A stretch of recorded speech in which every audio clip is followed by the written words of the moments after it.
Everything ready.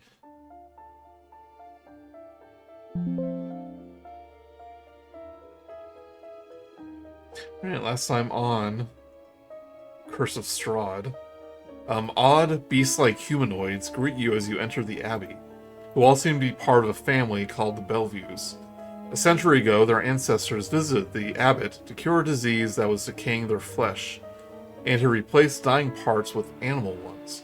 This cure led to madness, and the abbot has been trying to find a cure ever since. The abbot's flesh golem appears to be a woman named Veskia, who he is to give to Strahd to be a bride. He believes that an immortal being like herself can fill the hole in his vile heart with love. He asks you to explain love to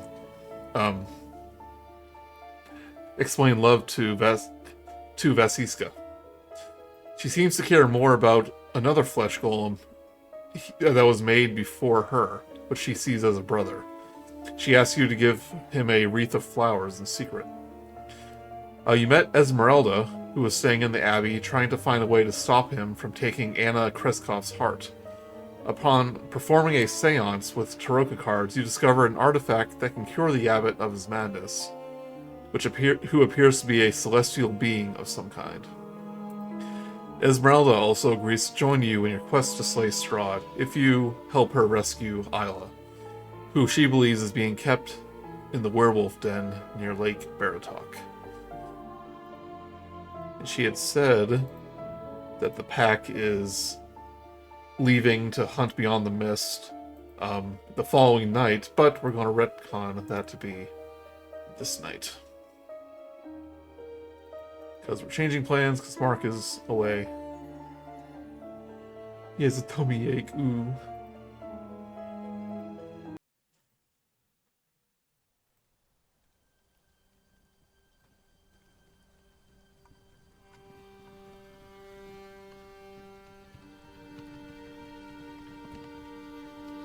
So Esmeralda says she will meet you outside of town. And you can make your the three of you that visited the Abbey begin descending the small hill back to the village. And Irina. And on a nearby tree you hear a raven crow. Caw. Not that he's a crow. Is it a messenger? And that raven is kind of giving you looks. Looks like, hey, let's go this way. Like, hey, let's go behind some trees so I could mayhaps transform back into a human. Yes, Irina sees you looking at this raven. She just goes, well, it's an interesting raven, but I am going to prepare my things and meet you outside of town. Yeah, no worries. She continues down. And once she is out of view, the raven transforms into Dag, the young man that was the nicest to you, the Wizard of Wines. And he gives a bow and goes, hello, friends.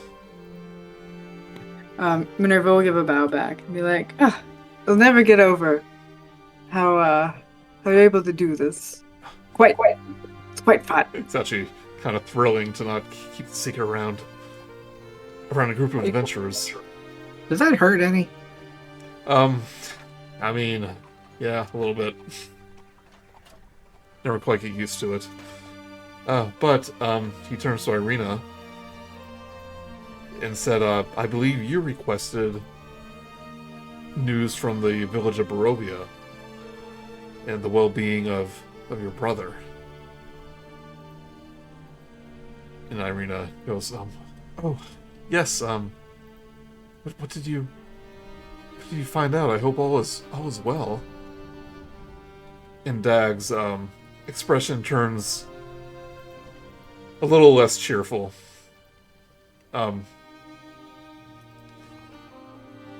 He goes, well, the town has seen better days, still recovering from Strahd's attack, and many of the villagers who were too afraid to stay have made their pilgrimage to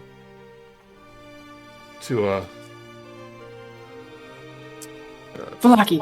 Velaki. Sorry, I was thinking Wallachia. That's not right. I actually remembered. Yes. So the town is almost a shell of its former self, and the mood reflects that. No one really trusts your brother. How did my head a second go? Ismark. But he's doing the best he can to keep things in order, but even the spiritual leader of the town, after the death of his son, he's just held up in the church.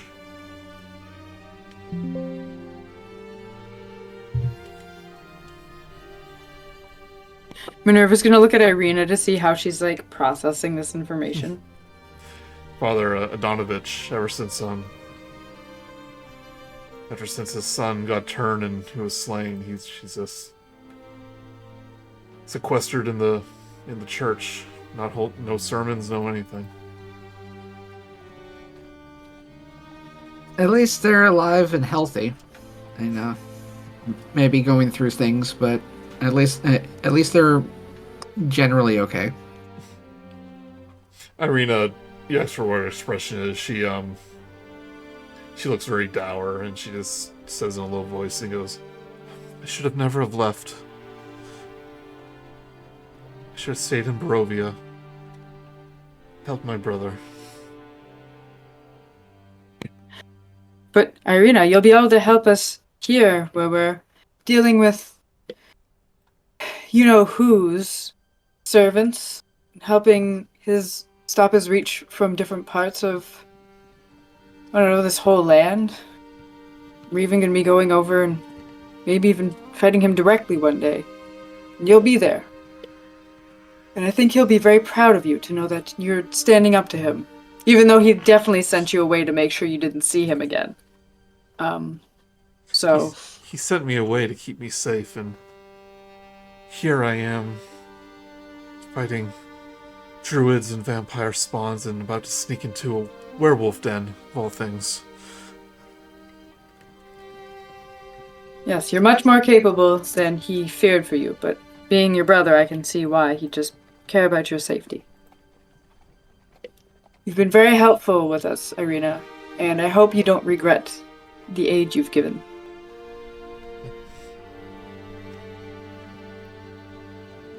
I guess I don't have any regrets, no. And she thanks Stag and goes, I'm sorry for the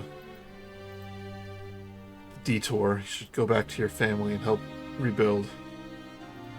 And he chimes in and goes, and it's because of your help, Irina, that we're able to drive back the druids, and we even have a home and we still have a home. Your friends aren't wrong.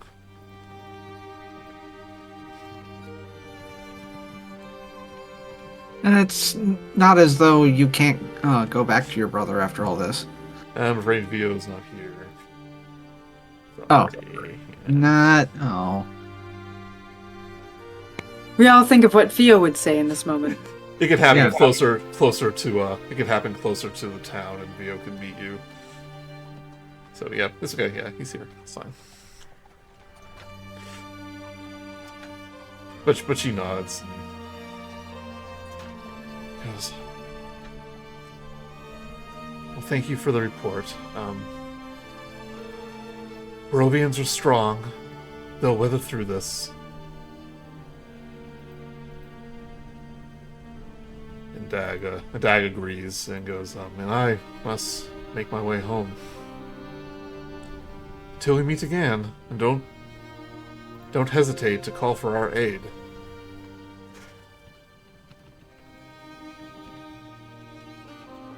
And he once again transforms into a raven and flies off.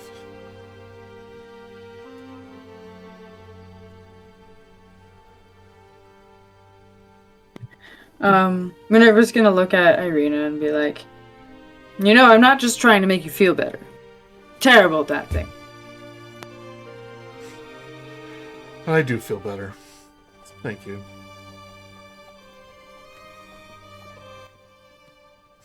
What do you make of that? What do you make of Esmeralda? She's like pretty chill. I don't know, but like Quite cool. in like yeah, that would be the word. Cool lady. Definitely wants to help people. Goes after what she wants.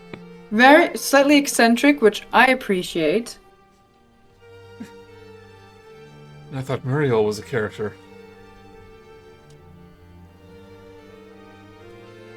I thought I was the main character. But she's saying like she thought Muriel was a little bit eccentric. Yeah. Yeah.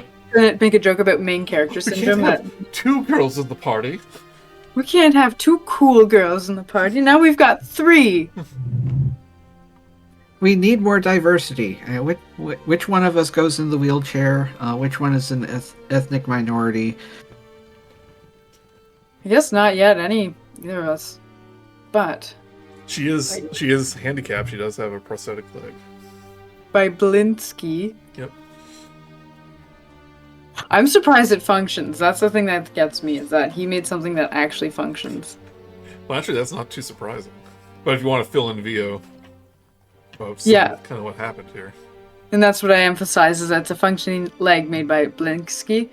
Because I always see, like, the eccentricity of his stuff. But I guess, yeah, they did always function just to his personalized specifications. And there's got to be some kind of gimmick to it. Like if you stomp it hard enough, spiders come out or something. It goes blah. I always imagine, like, she asked him to make this leg, and he's like, oh, but that will take away from my work making the dolls and the toys and the whatnot. And he's like, but I can do it in my spare time. And then he makes like most amazing prosthetic leg that D&D's ever seen.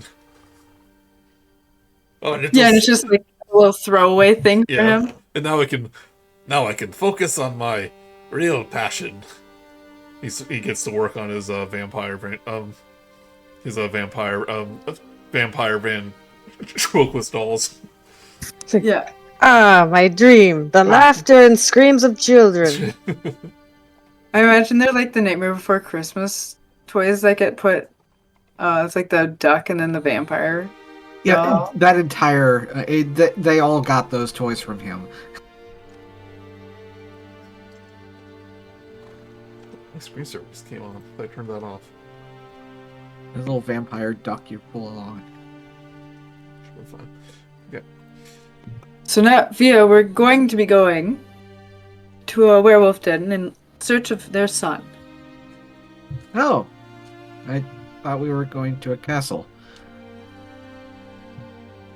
Just kind of like a shift in like just ideas. Okay, sure. I can't see anything wrong going from this. Oh, I can, but we're still going to do it. Vogel goes, but I thought we were going to Argynvost. And we'll be like, sorry, Vogelsuch. We'll just have to push it off again. You're fine with that, right? But I've wanted to go so badly. I'm sure it's just on the way. Esmeralda goes, no, it's in the opposite direction. As she meets you at the town gates. She didn't mean that. Yep, your little trip to Ghost Town is going to have to wait. And Vio, you get your first look at Esmeralda. Who said anything about ghosts? See a Visani woman in an orange jacket, 2 swords with a hand axe, and in a bronze prosthetic leg. I can see why Van Richten wanted to hang out with her.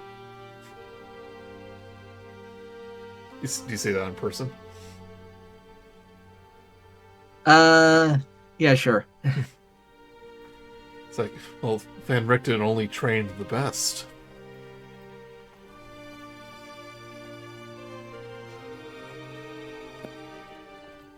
It's like, yes, but according to my information, the werewolf pack will be...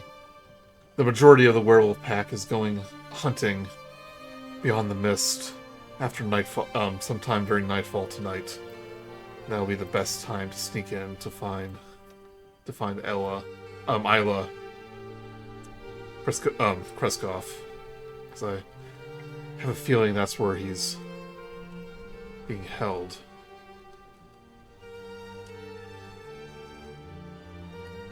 And I'm he's good not to wait. gonna be... Oh, sorry. Oh, sorry. It's good to wait. The less werewolves there are, the happier I'll be. And I think everyone can maybe think that. Doesn't mean they won't leave their den unprotected. And as you're kind of walking outside of town, he goes, I need to know what your capabilities are. Weaponry, any magic you may have. He goes, you do have silver, don't you? Please tell me you have silver. Actually, yes. And then, so I know that Minerva has the silver pointed for her crossbow. Mm-hmm. Very nice. Didn't Vogelsuch have a silver scythe? Vogelsuch. It's not important right now. Yeah, Vogelsuch produces his silvered scythe. He goes, very nice.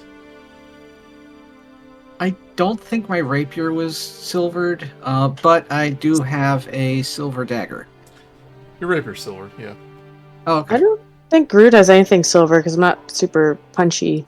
Grude doesn't even use weapons, really. Yeah, sometimes I... Shillelagh! Deez has more weapons than Grude. You can add that, I know we added a magic, like, blinding thing. You can make that silvered, because you did... Yeah, I've got that. Yeah, it did alter your silver thing. Okay.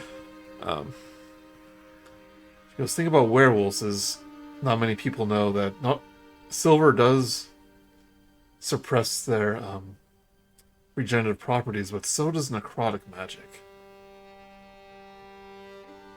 also don't know that.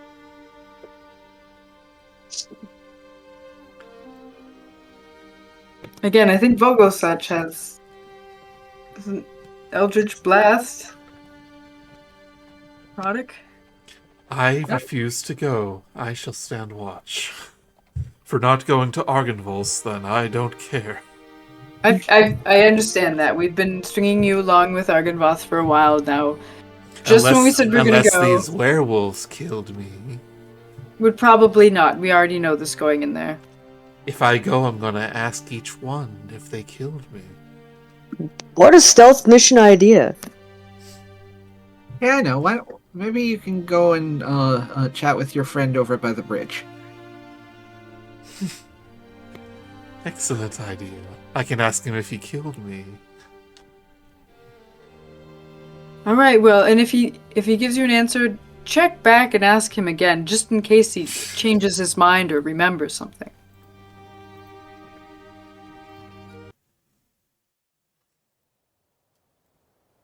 So, Esmeralda does say, according to my intel, the lair is north of Lake Baratok, near the mountains. Somewhere on the shore.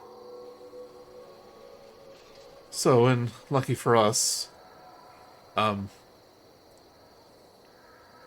carriage is along the way, and I need to make a little pit stop, gather supplies. So if you don't mind the little detour. I don't remember it being very far away, so sure. Yeah, let's go. Yeah, so remember it was by the tower here. Yeah, that's a really good property. They say it's a wizard's tower. Went missing years and years ago. When I arrived there, I saw evidence of Van Richten's, of another Vistani wagon there, and searching the tower. I think Van Richten was using it as a base. But I'm sure you knew that, right? Yes. Yeah. No, I sort of assumed that you were there first. I'm trying to think of the timeline. I think she probably was there first. So she might not have known. Erase that part. Oh. Yeah. A wizard made her say So that. yeah, I spend most of my time searching for Isla, gathering intel around Rovia. This place sure has changed since the last time I was here. Roads are definitely more dangerous. Oh, that's right. You can actually leave, can't you? Yes, how do you go about doing that? You have to, like, do something magic? Is it a ritual? Do you have an artifact? She shakes her head no and goes,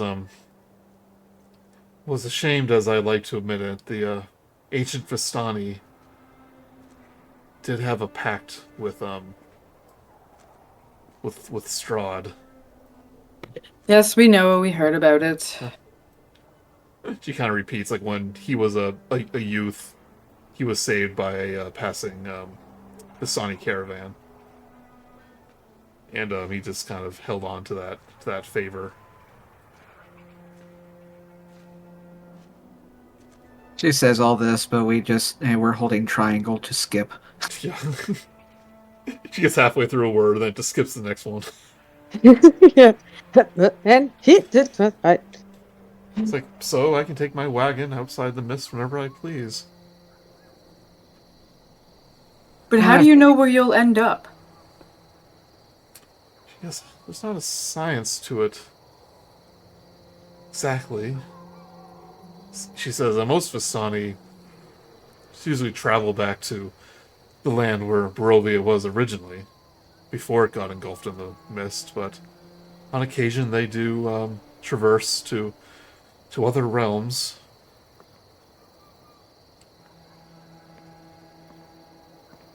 He goes, what's your world called? Where are you from? Does anyone remember? Yeah. Faerun. Yeah, it's Faerun on the Sword Coast.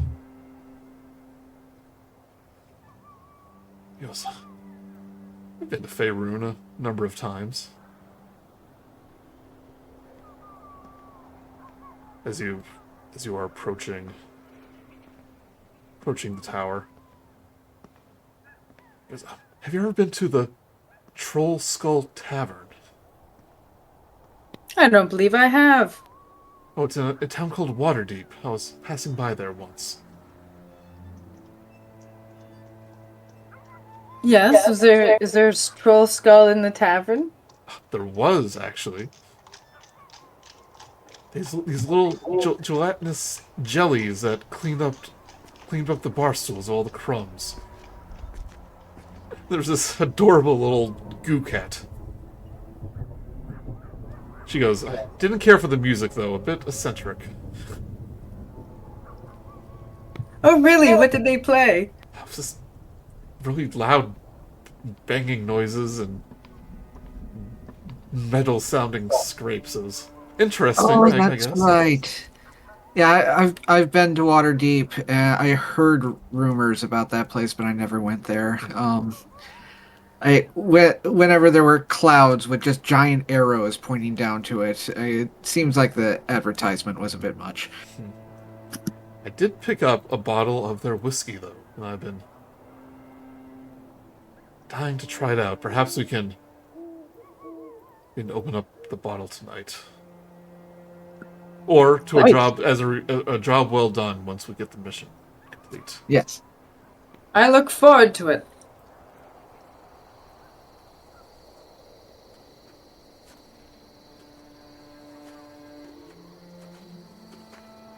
But they approach the tower.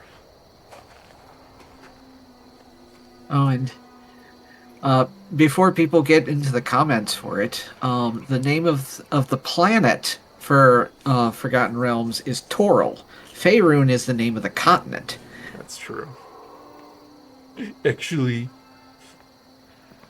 Actually.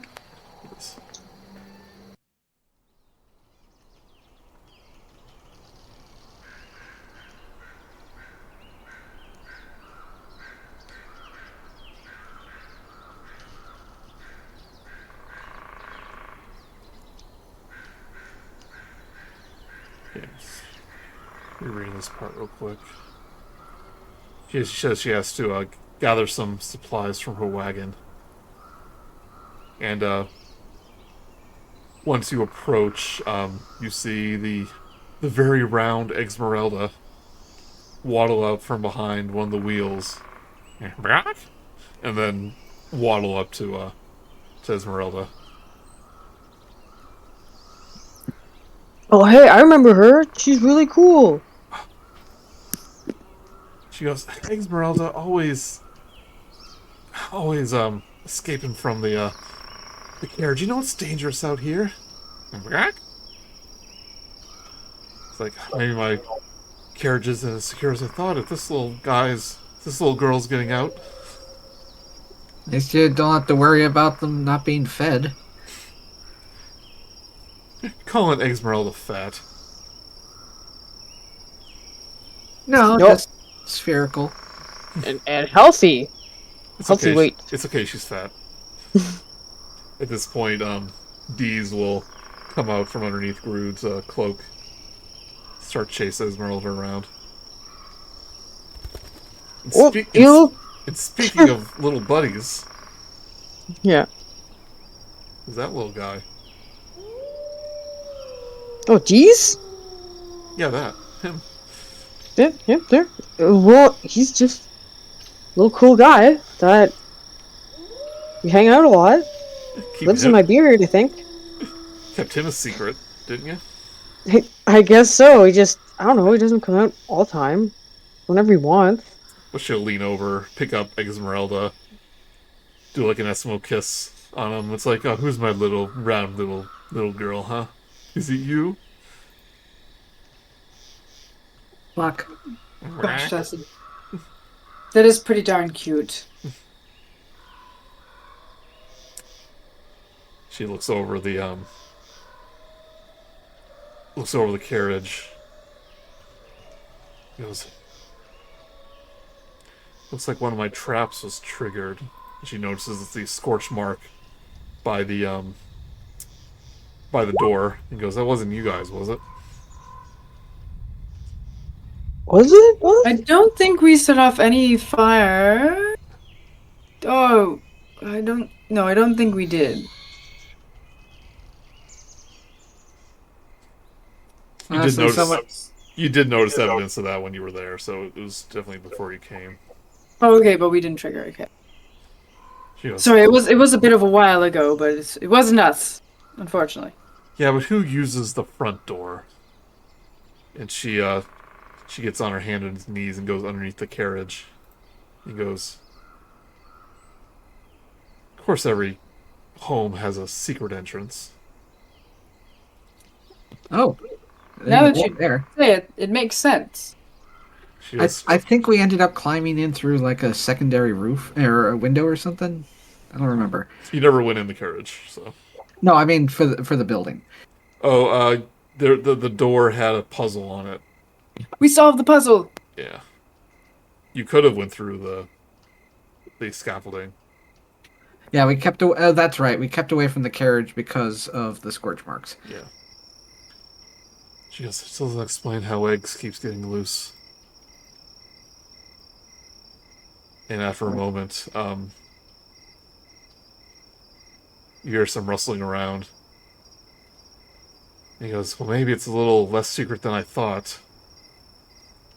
And her head pops out from underneath the carriage and goes, I've been robbed. And it wasn't even us that looted you. She pulls out her rapier in a very flamboyant and little smirk and goes, so you claim. That's okay, I believe you. She puts it back in her holster.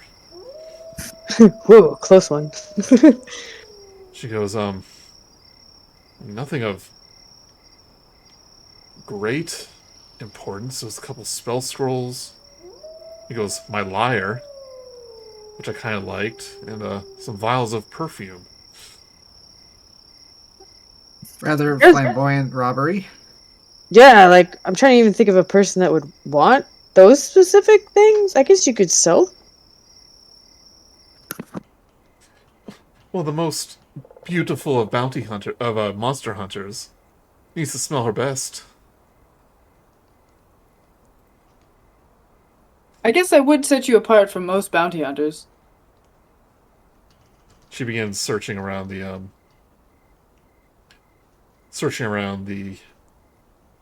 carriage. She's been squinting. It's like, I don't see any marks. Any footprints. No, because they're out sick. I also wanted to make that joke. You can all give me a survival check if you want to help her look. Yep.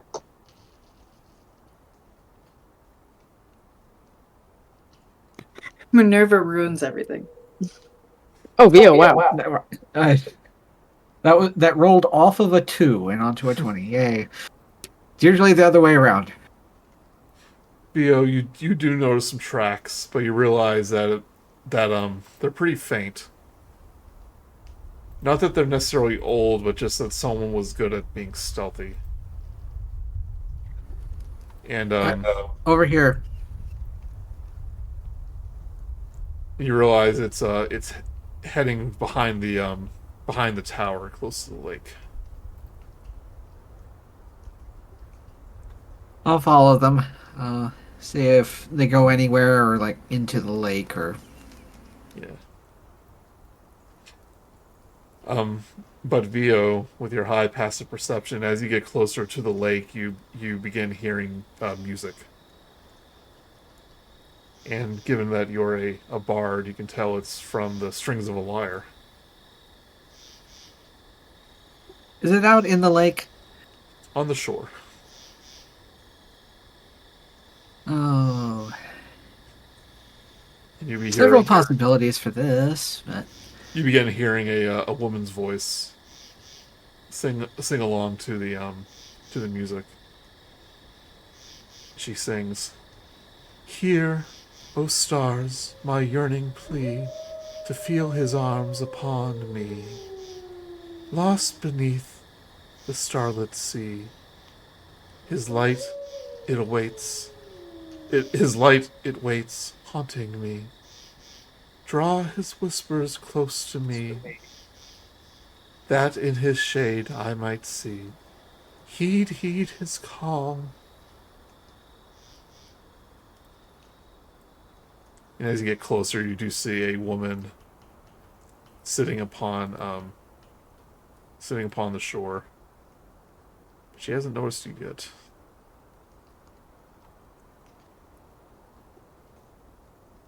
oh, do I start with counter charm or not? A woman sits alone on the rocky shore, clad in finely sewn animal skins and cradling a lyre in her arms. Her hair, a pale, luminous white, cascades over her shoulders, and her eyes rest closed as she plucks the lyre strings. A haunting refrain parts her lips as her body gently sways, her song continuing without acknowledgement of your approach. And you do see 2 spell scrolls and 3 vials of perfume sitting on the rock next to her. I'm hoping that this happened recently. Otherwise, has she just been sitting here waiting for for us to activate her cutscene for about a week now? I've been waiting a week. My fingers are so numb right now. Esmeralda does have her non-silvered sword drawn, but she's not being intimidating with it. I don't know, should we talk to this person? Are they cool? They're definitely a thief, but maybe that's just like misunderstanding. It was a left alone caravan. I don't know, what do y'all think?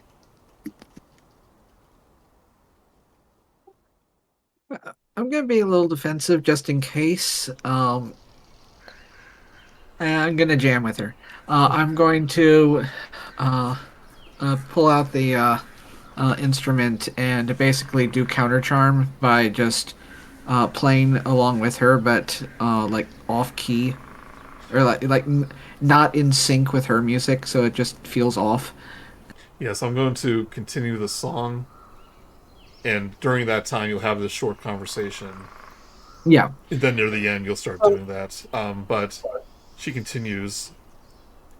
Near enough, his amber eye gleams. My feet betray the better of me. A silver-lit path that wanders my dreams. His shadowed gaze shall guide me. Ever on. Run, leap, still he flees. But now the skies around us. We're soaring, falling. Don't look down, don't look down, don't look down. And she barely notices the like you're continuing the melody with her, but near the end, it starts to get more and more distorted. She realizes it's not in harmony, and you counter charm. You notice no magical intent with the music, but she suddenly stops with a little jump, and she turns around. You see this young woman's face. She's just staring at you in silence. I'll stop after she does. Oh, sorry to interrupt. I didn't think anyone was here.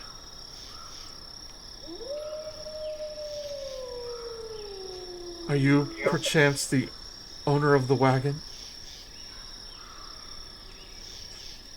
Well, we're not, but she is. And Esmeralda says, I don't take kindly to thieves.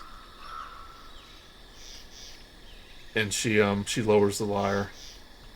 And she goes, I do apologize. I didn't mean to be a thief. I was just curious. And Esmeralda goes, we know what they say about curiosity. Something about a cat, I think. And he goes, don't quite follow. But she says, my name is Bianca. Bianca Stoilovic. Do we know that name at all? You not. Yeah, that one's new. She goes, I'm a herbalist that lives nearby with my husband, Kirill. I was passing by and I smelled the perfume and it reminded me of home. I didn't think anyone lived there. I thought it was abandoned.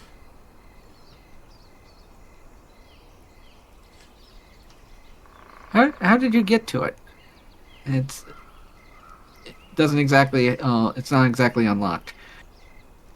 She goes, I discovered the secret passage. The secret entrance.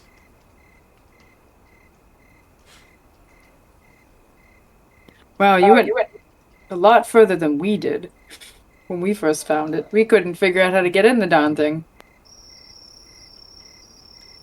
First I found the perfumes. And then the lyre reminded me of one I had when I was a girl. And then I noticed the scrolls. It's been so long since I have had anything to read. I've always been fascinated by books. I don't think those are the reading sort of scrolls. Actually, she says, I've always been fascinated by books, but I've never been able to read. But I like trying to decipher them.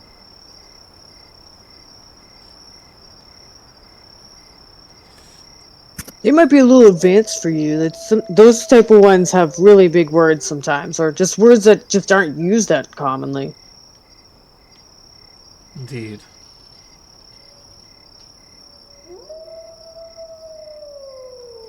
Esmeralda lowers her sword but doesn't sheath it.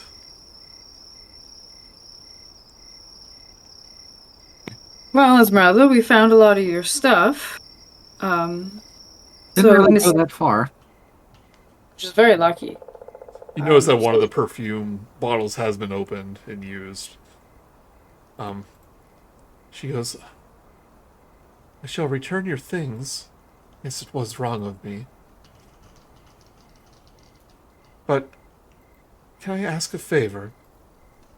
Can I keep the lyre?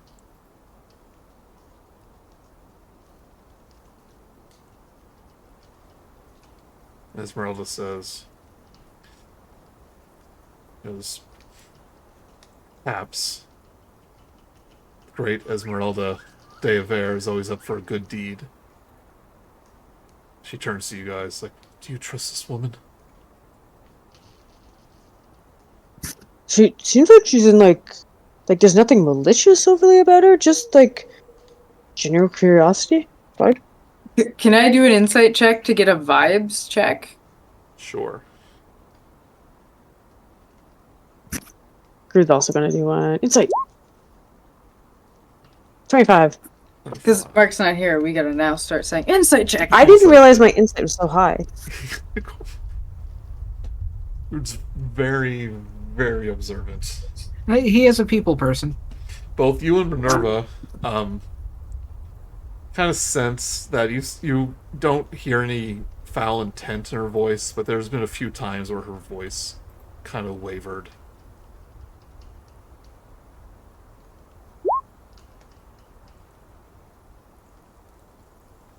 But she goes, did you enjoy my song?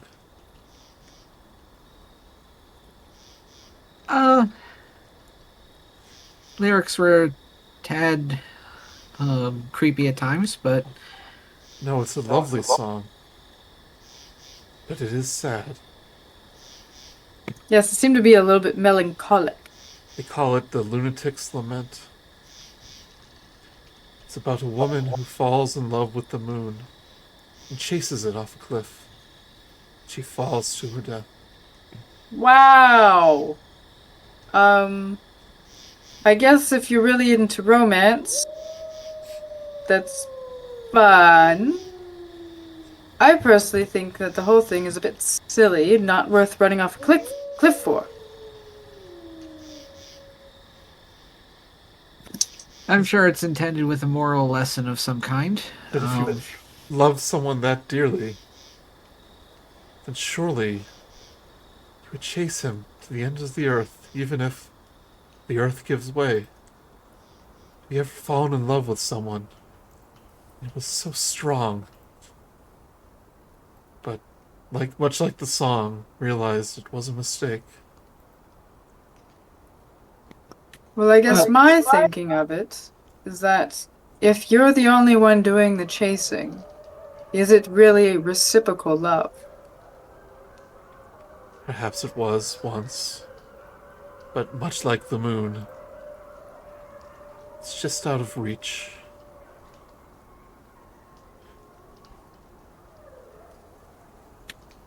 Yes.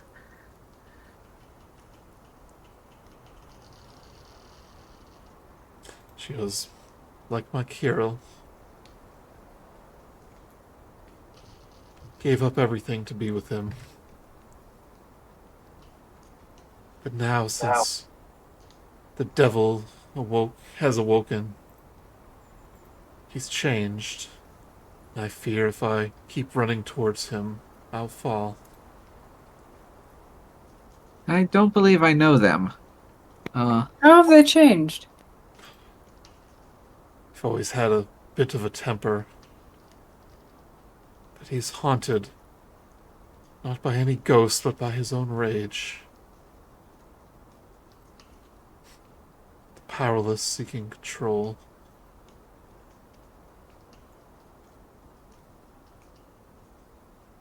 Thank you for letting me keep the lyre.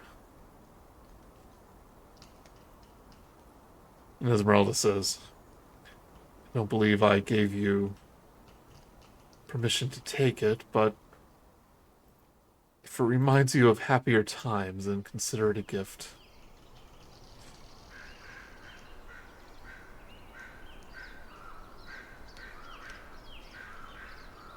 Irina steps forward and go, Bianca, said Kirill had a rage take over him. Did he hurt you?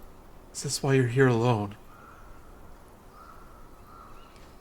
And she'll kind of sit up in surprise and go, he has never harmed a hair on my head. And he would never hurt me. But her eyes lower. But he often takes the rage out on others. She will stand up. If you were in my position, what would you do? Do I continue to chase the moon? Well, if it's anything like that song, you're gonna end up over a cliff. Can we... We're on the way to meet some werewolves. I don't know, everyone. I worry that maybe something malicious or magical may be possessing their husband. And if it left unchecked, that some harm could come to someone. Do you think we could at least check in on her husband and see if we can determine anything alien inside of him? Bianca, where is this Kirill? We're a very private family. He won't take well to visitors.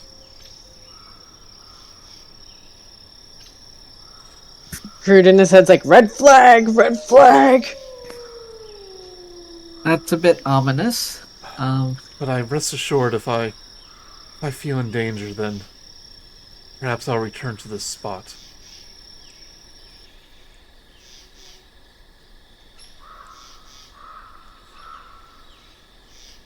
Okay. I guess if that's as good as we're getting, well, yeah. Is there anyone? We can only pry so much. Do you have like friends that you can stay with?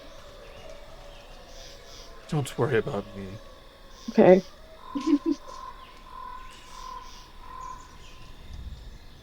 Always out of reach. Chasing the moon. The worry increases after.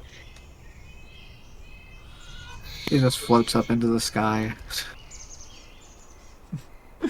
Goodbye. And she walks into the lake. No, I'm just kidding. I really feel like we should do something. Well, just in case, could you give us a general location of where you are? Or would you rather you just use this as your safe house? If I feel in danger, I shall meet you at the tower. I will Okay, that's enjoy pretty good. playing music once again. Esmeralda gives everyone like a little side eye. It's like, okay. And Bianca will begin to walk away. I gotta Alright, wait. well... Yeah. Oh, sorry, Vio. Nope, go on. I just think that was a little bit disheartening.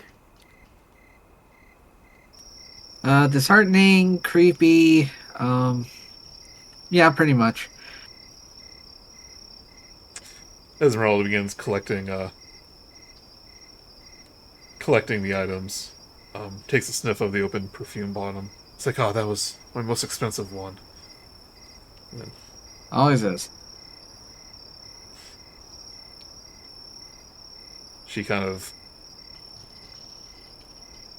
she says, I picked this location because it seemed to be secure. I didn't think anyone lived out here. Lived close by.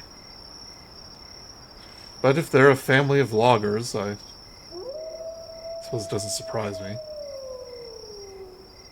She goes, I'm going to have to secure my wagon even more, make sure.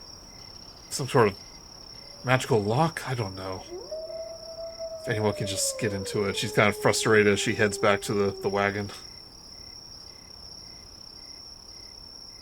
This kind of stand out to anybody that's on the lake. She goes, yeah, next to a giant evil tower. Abandoned tower. Probably haunted. If I had to guess. You never know with wizards. Do you think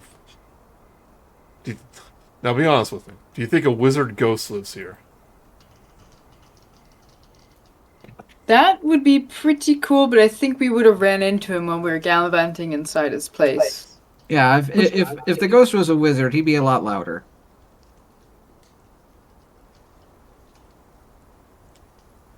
But she spends a few moments gathering supplies.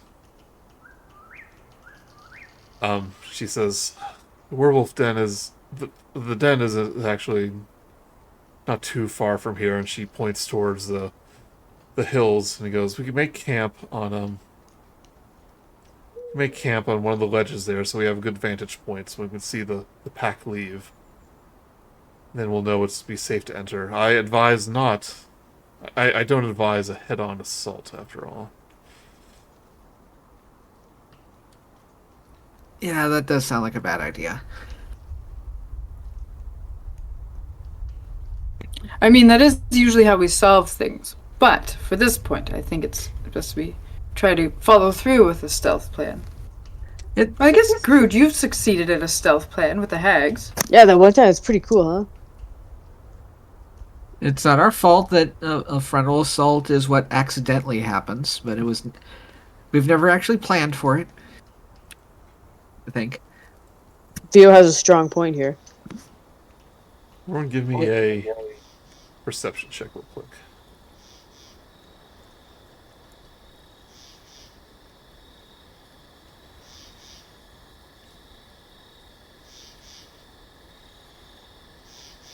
$21. 21. Vio, you notice that Deez is no longer with you. And through one of the small windows in the carriage, you can see him rummaging about. Grude? And, Yeah. he points him towards the window. What's going on? Deez, what are you doing? This is so rude, not like you. What are you doing? That's not your stuff. He hops out of the window, climbs up your robe, and you notice there's something gleaming in his hand, something glittering. Deez? And that's so what is it? What is it? You see a gilded acorn, an acorn that appears golden. Oh my god, look at that and be like, that's kind of cool and very on brand for Deez. So like, hey, Esmeralda. He puts it in his mouth. Oh my god, Deez. Okay. Esmeralda, do you have any, like, I don't know, gold-plated acorns? No particular reason. Also, what would it mean? She thinks Like, it's special? a question to ask, and she thinks. She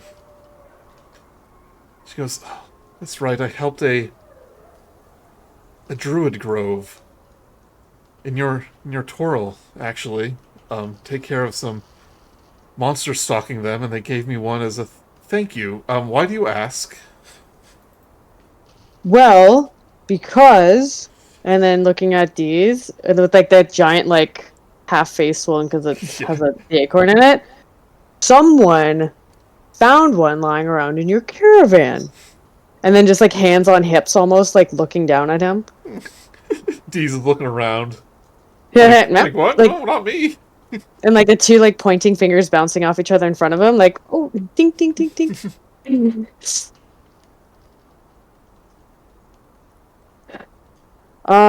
Is there any reason why, like,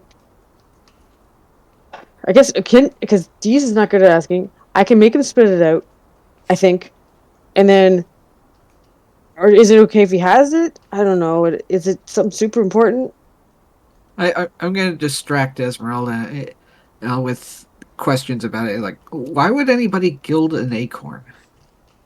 Um, Druid says it's used in summoning magic, but I've personally never had a knack for that. It's worth a good bit of gold, and it's in your squirrel's mouth. Hey, have to spit it out, that little thief. Yeah. Right, buddy, you can't do that. Not cool. We've been over this. He opens Maybe his we mouth. haven't actually. He opens his mouth and like bleh, comes out. Yeah. And then I'll go to like give it to her back. Sorry about that. You keep that for now. Okay. After it's been cleaned, Indies will grab hold of it again, like put it to his chest, like he's protecting it. It's like No, admittedly, when's the last time you've seen an acorn? Yeah. That's very true. It's like Skrit with the acorn in the Ice Age movies. But this is a gilded acorn, which can be used in that summoning spell we talked about a couple weeks ago. The summon beast. Mm-hmm. I was looking at that when I was looking at turning into stuff. Wild Companion? You can't prepare it now unless you already prepared it, but perhaps Nope, did not. Next long rest. I guess it'll be useful if anybody wants to summon a tree. Not knowing about that spell. Mm-hmm. But it's still not good to steal. But it's a cool thing to steal if you have already stolen it. Esmeralda will go to Esmeralda, pick her up, and go, "What to do with you? If I put you in there, you're just going to escape again." And she goes, "But you didn't wander far. Just so worried about you." Would they be safer in the tower? Looks at the tower. With the wizard ghost? I don't know. Yeah, true. She have nothing to eat in there.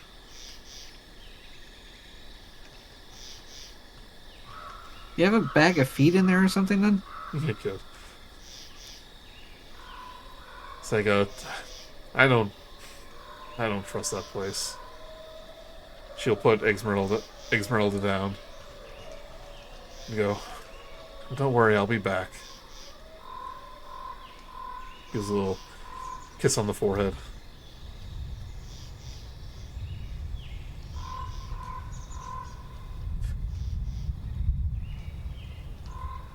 She goes, Must be stressful leaving her alone.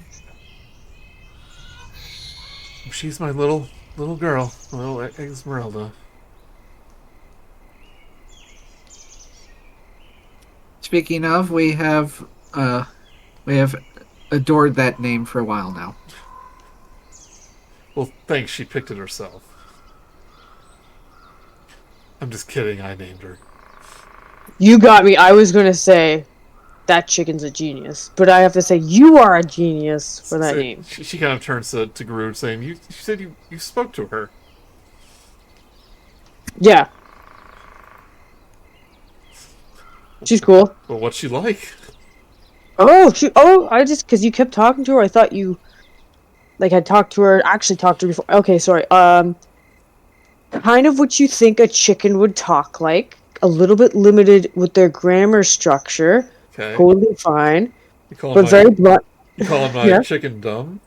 Nope, that's how a chicken is. It's very good for chicken. But if you're trying to expect human or other races like that, you're just setting yourself up for failure. But yeah, she's very kind of like blunt, a little bit silly. She just remind you of someone. That's yeah. Well, they said like mother like chicken. That's a saying, right? They always say that. Now they do. I'm making it a thing. But yeah, it was very fun to talk to her. Yeah. but you do have some time. Or dusk. You start preparing a camp.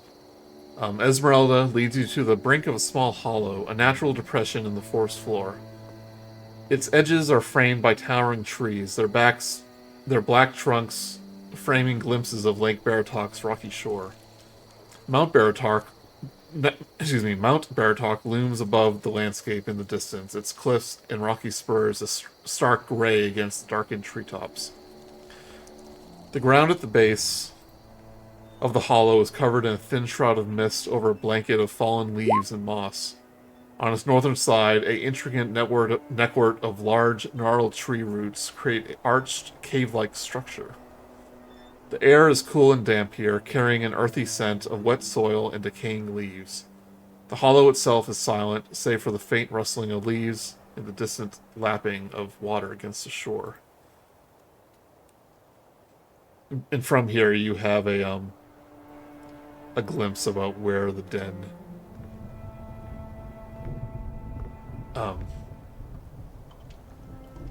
You have a glimpse of where the den is located. Werewolves. There. They're wolves. Oh! That was Chill. actually pretty good. Open up a physical book. Keeping it analog. Yep.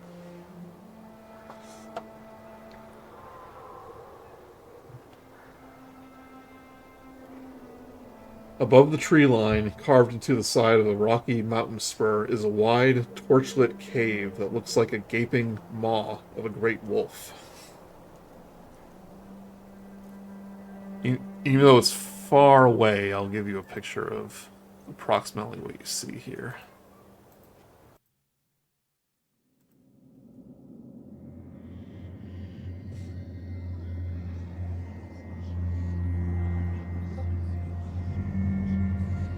Are we gonna go in there and find a lamp? So it's not quite as bright as the pictures depicting. So it's a little bit more hidden. She goes, but Esmeralda goes, makes me wonder how I missed a giant wolf cave when it literally looks like a wolf. Perhaps I'm losing my touch. And is a cave.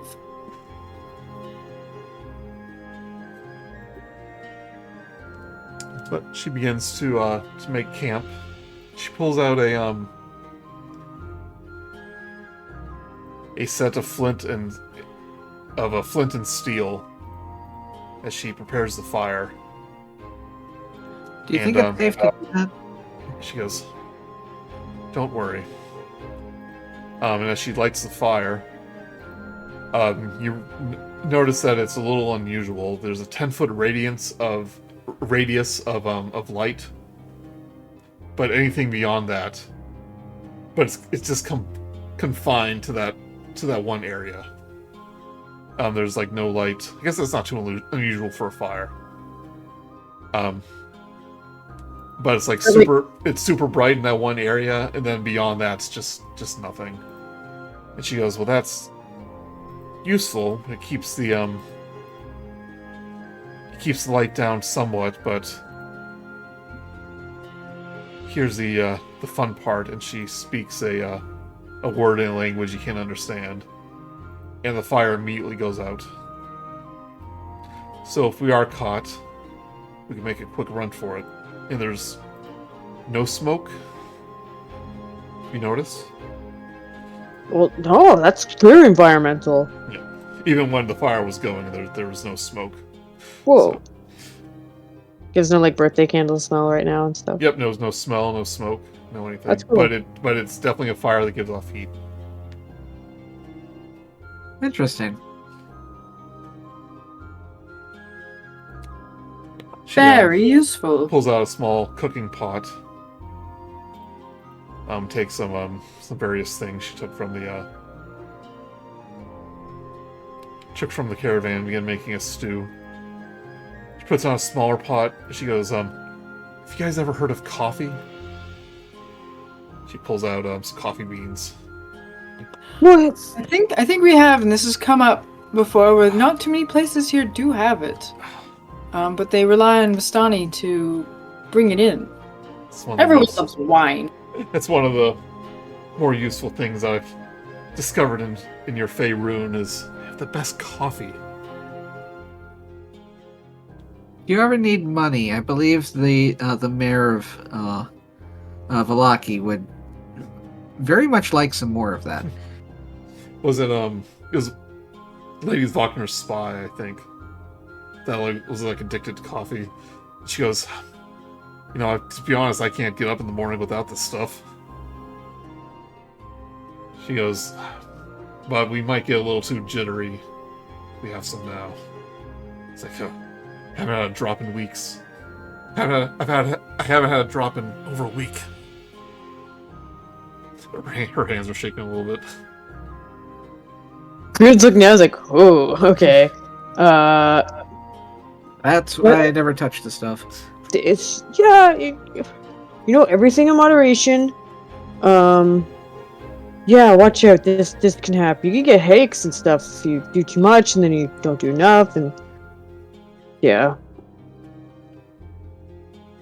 But here we are, we'd like to drink some. One cup won't hurt. Wait, are we gonna drink the whiskey? She pulls out a whiskey bottle that says Butrick and Leaf with the troll skull labeling. She goes, I am tempted, but do think this would be a good celebration whiskey. I agree with that.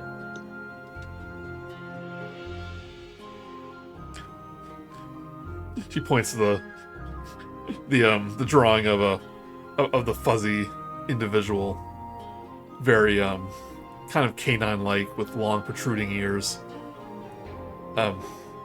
She goes, what do you make of this individual? Well, judging by his arms, he seems to be a bugbear. Bugbear.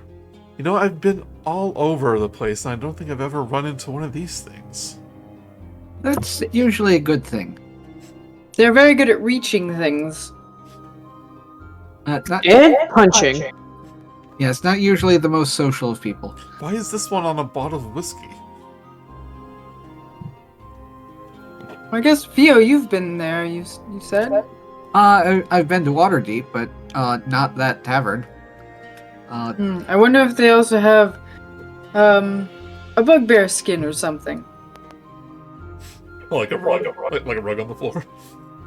I think there was one that worked at the Yawning Portal for a while. I think they got fired for breaking too much stuff. I thought you said these things are monsters. What are they doing working at a tavern? Not so much like mindless monsters, just most of them you end up hearing about are like bandits or hang out with like kobolds and goblins and stuff. If it's one thing I learned, that monsters are often complicated. Saying I usually take up job offers to kill the really vile ones. The one with no morals. Can't be reasoned with. I mean, there's even human monsters like that. It's not just reserved for certain races. Being a monster is from action, not what you are. Yes. Try to stay away from human contracts. Then no better than a common bounty hunter. Says, but you have Yes, I guess you wouldn't get paid as much. If you have a ghoul or a vampire, like you all do, then Esmeralda, at your service. We've only done that stuff due to circumstance, mostly. She goes, after a moment, she goes, have you ever shared a campfire with Vistani? Yes. When we visited Madame Eva, we spent the night at the fire with her entourage. She goes, Madam Ava, I haven't seen her in a very long time. How's she doing? As ominous as always, I assume. That's right, but she does play a mean Taroko deck. Just making heads of tails of it's the problem, you know? Oh yeah, totally. That's been a deal since we've had that happen. It's like, but she says, but I admit she's much better than me. All I could give you was vague uncertainties until we literally saw a vision of what we were after. That's roughly what she did too. Well, if you remember the retcon a little bit, she was a little more specific, but yeah. Oh, I know, but yeah. still vague. And overall goals, but no real major indicators as to how to achieve them. Led to me, though. But it is a Vistani tradition. When you share a campfire, you also share stories. Oh yeah, we did that. I believe I did wonderfully last time. And she goes, and since we are working together, hopefully on a permanent basis, I like to know who I'm fighting beside.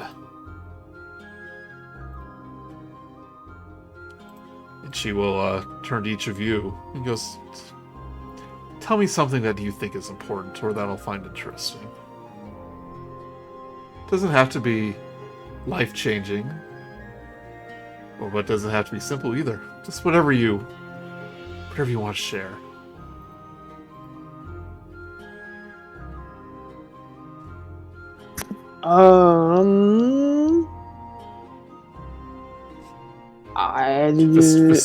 Vistani rule. I don't make the rules. Well, I'm trying to think. Okay. I'm gonna think about it. Just 1 second. Say, Minerva, what is your favorite kind of science? Well, a lot of people think that my science is magic, but it is not. It is actually We've got science. plenty of time now, Grude. Esmeralda says, well, tell me about that contraption of yours. Never seen anything quite like it. All right. So you'll see that when we were first brought here, we were summoned into something we all like to call the Death House. And it was quite a scarring adventure. We were just traveling around our hometown when suddenly enveloped by a fog, we arrived on this house, being led there by somebody from the bar who I still don't know was trying to set us up or was just merely a convenience player. We fought giant flesh monsters. We saw the ghosts of children. We saw the mangled corpse and ghost of a woman who was unfortunately met the demise through the head mistress's scorn. And then in the end, we were betrayed by our own party member. This was before you arrived in Barovia. This was as we arrived. Well, I guess we were in where we are now, but not in Barovia, the town. Anyways, that's the setup for how my contraption works. So here, after all of that happened, I couldn't get to sleep. So I stayed up all night, and I put all of these Robertson screws, and then put this one with Phillips screws. I used the European head on that one. These ones are 5/8. You're not quite getting the gist of a Vistani story. The first half of the story, now it's just a lecture, but she goes, I have heard about rumors of this house. It's one of the many gateways through the mist. He goes, and sounds like you had quite an adventure before your adventure even began. My understanding is we may have even destroyed that house and put the children to rest. There was the House of the Dursts. I don't know if you've ever heard of them. So that's the name of the windmill where those hags are. Avoid that windmill if you can, because it has a nickname. Old Bone Grinder. Yes, we've met them. You don't want to know what happens in there. Children. Yes, we've met them already. Oh, I see. Keep this up and there won't be any monsters for me to slay. Well, Oh, we didn't kill them. We just made a deal. don't worry. One that their side of it is they go away and not come back. You trusted them to honor that deal? From what I've heard, Fae have to agree to contracts. Because as long as one side is living, I bet they're hoping that you die off rather quickly. But I know you guys won't. I hope not. I do like that vote of confidence. And I hope to live for several hundred more years. Turns to UVO. Says, that's true, you've been...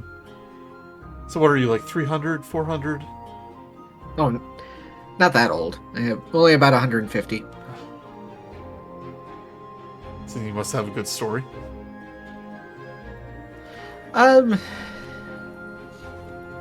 Probably not as interesting as the situations we've come up with here. I've mostly just spent my life just traveling, being your standard bard.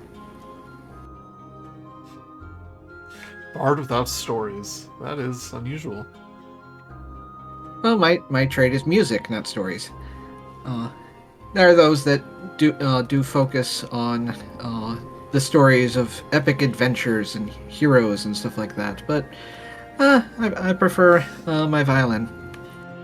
Sometimes I wonder if there'll ever be songs about me. I'm sure there's dozens already, I just don't know about them. Minerva's gonna give an eye to Vio, and she's like, oh, you never know. Maybe somebody could come along and make one. And then she gives a really awkward wink to him. Make sure you get my last name right. Deaver, not Dianavner or something silly like that. Deaver, there's an apostrophe.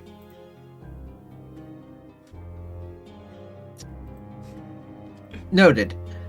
Esmeralda goes, well, Mr. Grude, how about the story about how you and your little friend met? Oh, geez, me and Deez Yes, happened. I guess it's like not too epic. It's still kind of cool because we did meet that way. I was just like kind of napping on the floor of a forest, and then I woke up to something rummaging around on my face in my beard. I was like, trying not to move because I didn't want to scare a little guy. I opened one eye up and saw this big fluffy tail and kind of a butt kind of facing towards me. And then I thought to You myself, woke up with a squirrel butt in your face. yeah! It's like kind of like having a cat, but it was a squirrel? Well, that's a nice hello. Yeah. Anyways, I know squirrels are pretty skittish, so I just kind of see if I could mosey my hand into my pockets. I got some like crumbs of food.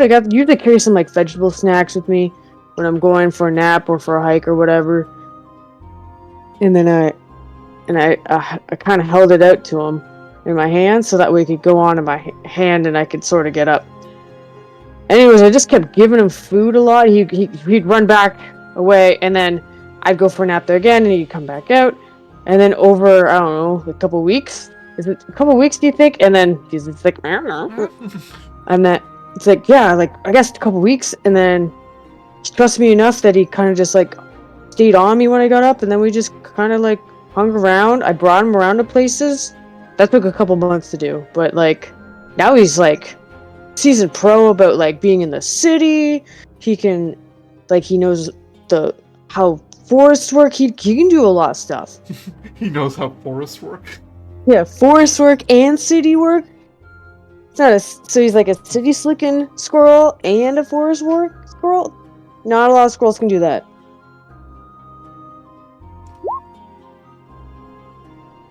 Esmeralda goes, well, that gives me a little insight. As for myself, I have so many stories to tell. But I will give you the choice about which one you want to hear.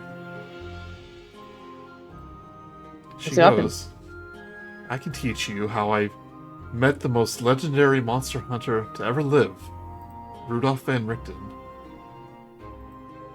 Or I can tell you, and she lifts up her leg, how I lost my leg. Choose wisely. Grude like leans forward at the leg and like is looking over at Vio and Minerva, being like, I want the leg. Minerva's gonna like kind of like nod and look at Theo. So right now it's 2 votes for leg. Well, it is a classic tradition to tell the stories of how you got those scars. Battle stories, I love it. Because Van Richten can wait for another day. You mentioned he's still alive, which relieves me. But part of me needs to remain a mystery, I suppose. And she says, it was a year after I parted ways with Dr. Van Richten. So you were skipping right past that part, don't even need to know it. And I felt as though no monster could challenge me. That's when I heard whispers of a beast known as the Black Terror. A werewolf that was the bane of several villages skirting the dark forests of a town called Darkon. I vowed to track it and put an end to its reign of terror. It took many nights of investigation and research, but I finally caught sight of the beast at the edge of a shadowed swamp. Its fangs stained red with the blood of its latest meal. My heart raced as I watched it slip into the mist. No ordinary fog, but the veil that shrouds the worlds themselves. And I knew that if I failed to pursue it, I might be forced to begin my hunt anew. In my arrogance, I thought I could handle whatever lay beyond. I was a Vistani, born a wanderer of the mist, and a student of Rudolf van Richten himself. I plunged ahead without a second thought, and the Black Terror ambushed me, springing from the gloom with claws and teeth. He tore off my leg below the knee, my bright blood staining his charcoal hide. In that moment, I knew I would die, alone and powerless, until Dimitri and Anna emerged from the woods, cold silver flashing in their hand. The werewolf fled, and the Krezkovs brought me back to their home, where they nursed me back to health. When I recovered, they took me to Vallaki and commissioned the local toy maker, the brilliant man named Blinksy, to craft me a new leg. To this day, this leg reminds me of the importance of caution and the dangers of unchecked zeal. She might see some questionable looks when Blinsky is described as that. Oh, I've seen you met him. And she says, as much as I'm very boisterous, as a boisterous, what's the word I'm trying to say? Blusterous? When she raves about herself. Boisterous. Boisterous. I was saying boisterous. That's not a word. Boisterous is as much as boisterous as I am. She holds up her foot, her leg, and he goes, all it takes is one wrong move. And I was lucky it was just a leg. And even then, I'm even more thankful that the Krezkovs were nearby. And she goes, that's why I owe them my life, and why I'm looking for their son. They do seem like good people. Never judge a book by its cover. I was a little surprised when they revealed their werewolf origins, but it's odd, though, that the wolf's bane didn't work on Isla. Dimitri used it for his entire adult life. It is. I did find that weird, especially since he's been trapping himself in there for years now, and the first time his son is trapped, he manages to break free.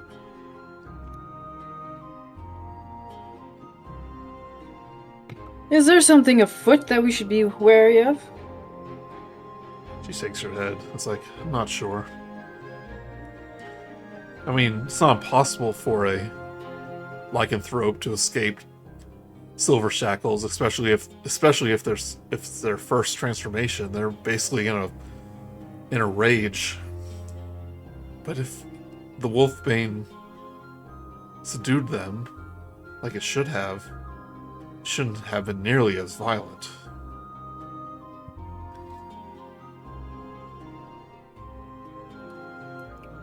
And her head turns to the werewolf den. He goes, but if a werewolf is anywhere in Barovia, it'll be in there. No doubt the pack found him.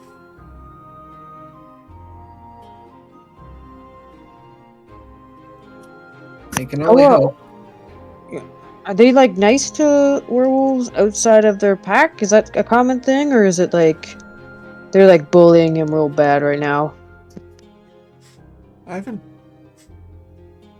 been in Barovia since that instance, but from what the Krezkovs told me, the werewolves are actually mostly keeping themselves. It's only in the past few months since Strahd Reawoken that they've turned violent to people on the roads. They perhaps knew. I talked to some hunters by Lake Zarovich, some trappers. And they think they have a new alpha. We work with them. If they're who I think they are.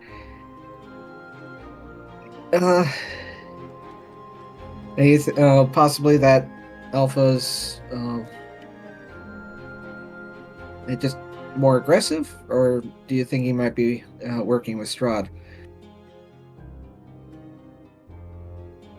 Well, I understand the werewolves have a history with Strahd too. But he's been asleep for nearly 100 years. Perhaps old loyalties reawakened, but that doesn't explain the sudden change in demeanor that the pack has.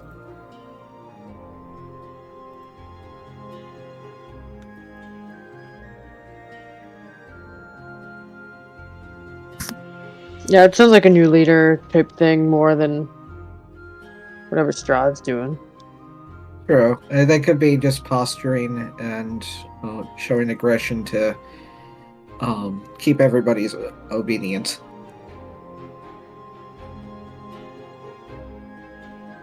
After a little more time passes, the night stirs as several large, dark shapes emerge from beneath the mountain crags.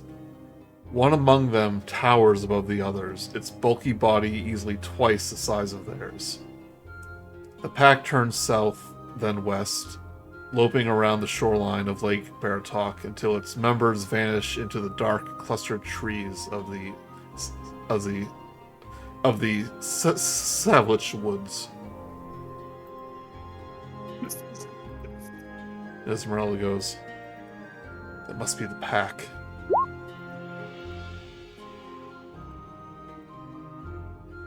My sources are right. They're on the hunt. As long as the target isn't us. This should be well hidden. She'll extinguish the fire.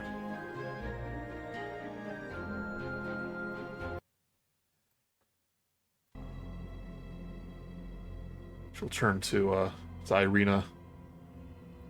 Go.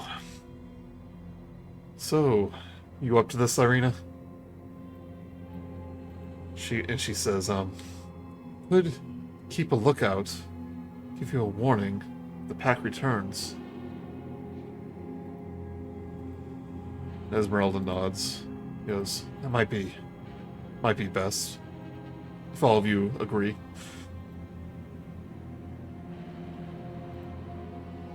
I would rather you not put yourself in too much danger. In this case, the less people, the better. As you prepare, Esmeralda gives a she brandishes her silver rapier and goes, remember what I said about silver and necrotic magic? And these are werewolves we're talking about, meaning their sense of hearing and smell is well beyond the average humanoid.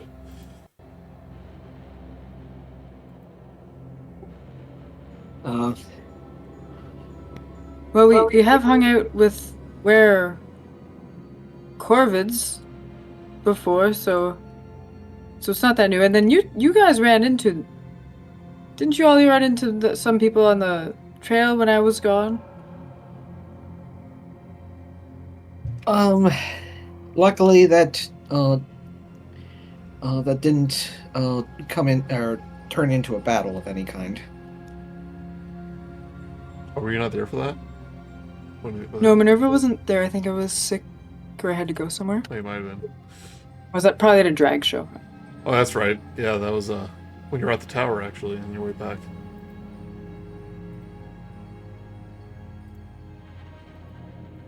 Saying the braver ones won't be scared of silver. If we are caught,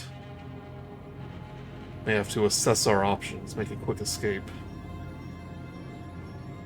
Or if you think you can stand and fight, this wouldn't be the first time I've slain a werewolf. It's nice to know we're someone with experience. More experience than us. Unfortunately, I don't know the layout of the cave.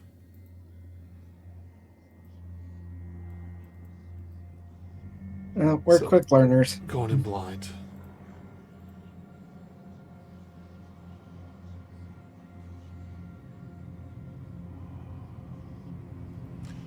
She before they leave the camp and goes, saying, I wouldn't be surprised if the mouth of the cave is guarded. Does any of you know any good distractions?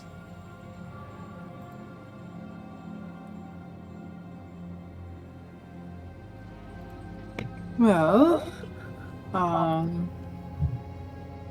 I can create some webbing or make a very loud noise. But I think, Theo, you have a loud noise? Oh, I have an item that I got from Blinkski's a while back. And I believe it says, yeah, it's a, what is it called? I don't know. I'm not sure what you mean. Blinsky's noisemaker. If it's not Blinsky's, it's not fun. Is what it says. And you can make those with your tinkering too. Yeah, but it is a. As we left on his like closing out sale or something, I did grab one on the way out. So I do have a Blinsky toy that I believe it's enchanted, and it just says if it's not Blinsky, it's not fun over and over again. Okay, yeah. That is useful. You might have I'm sure you've disassembled it and put it back together. And you might have gone in because that was a trap in the coffin maker shop. Yes, I remember that now. Yeah. She goes, Blinsky saving the day again. Ah. Is there nothing you can't do, Blinsky? Make sales. Oh! A burn. Bolts fired.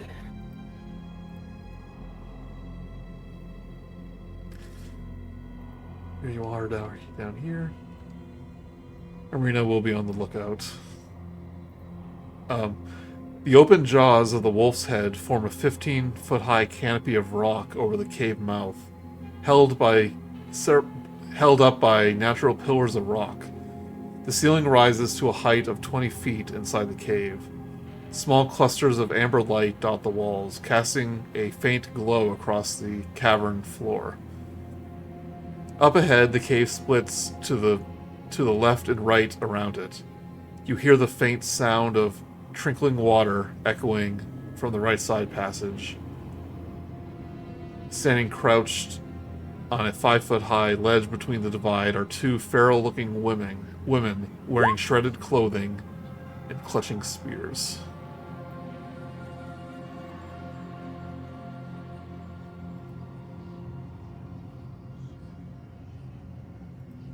They seem to be kind of arguing with each other. Oh, and you also saw this before you approached. An enormous beast carcass lies crookedly across the bottom of the cliff base beside the cave's mouth. An enormous elk, easily as tall as 2 men, standing atop each other's shoulders. Much of the flesh has been stripped from its bones, and the entire throat has been ripped away. So you see that before you reach the mouth. Well, I have to ask this as brother. Are you wearing your perfume right now? She goes, I haven't worn my perfume in several weeks. You think I would wear perfume on a werewolf hunt? You said that the monster hunter has to smell her best, so I just needed to double check, and I don't know why I wouldn't have been able to smell it. But just in case. To make a good first impression. Of course. Because I know I have invisibility that I can give to help out. But, I don't know what that'll do to our smell, let's say.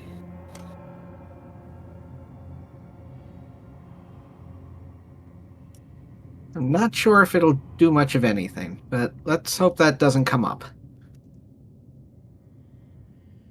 But these two women seem to be going back and forth from each, kind of arguing back and forth.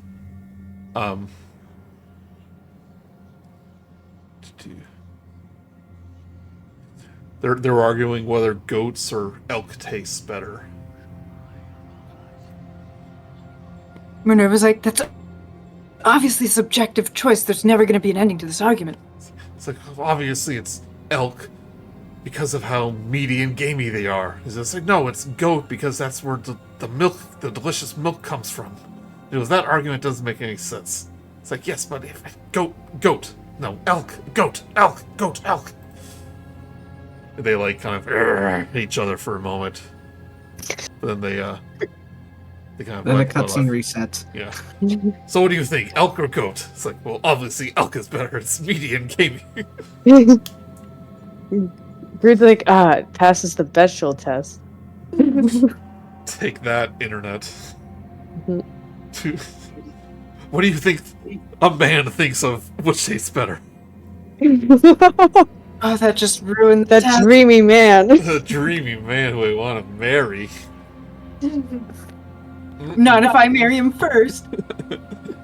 With elk for the wedding meal. No, goat. Goat. Elk. Goat. Maybe we can hide on one side of this entrance. And toss that toy you mentioned and it on the other direction and just sneak in past them. Yeah, they don't seem to be very intensive at the moment. So you think... What idiot breaks into a werewolf den? Several hands are raised. Well, what's just the situation we're in, Grude? But yeah, I will get the toy ready. I would like to cast... looking at this, do they seem like they could be so caught up that I should use invisibility? Or, I'm trying to get a check on... I can't tell you how they'll react. Yeah, because you won't know either, right? So it... Now it does last for an hour, so it doesn't hurt. You don't have to worry about it wears off in a minute or two kind of thing. Oh, okay. But it's as soon as I do something in turn. Thing is, you cast a spell or take damage. Yeah. Or attack yourself. Yeah, you pinch yourself. Stop hitting yourself. Alright. So I'm going to put invisibility on myself to give myself the best chances. Because again, I think I have disadvantage. And I do because I have plate armor. So I'm going to... Minerva just slowly wants to turn herself into a robot. So does Grude. Oh boy. Yeah, but you can turn into a spider or whatever. You can Or is take- it only a giant spider? You can take off your armor. Could put it under my robe in my. They'll give you the pockets. same disadvantage. It's not mechanically how it works. Probably have some spare leather. Some spare leather armor. Help a little bit. Yeah, I'm gonna look. Because you never sell your equipment every time you upgrade, you just keep it all. Yeah. Yeah, store it along with my 99 potions. I got If chain only skirt. we didn't get hurt that much. Oh, actually, Chain. let's take a little break. Need to go for a minute. Go to the Okay, restroom. I just changed to my chain skirt, which I would have done before we did this. Yeah, well, It's so stylish. let's take a little break real quick, and then we'll sneak into the werewolf's den. Ooh. See if we don't die. Woo!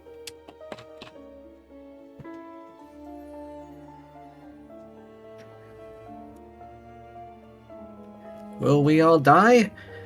Tune in after these messages. It's all like funeral ads.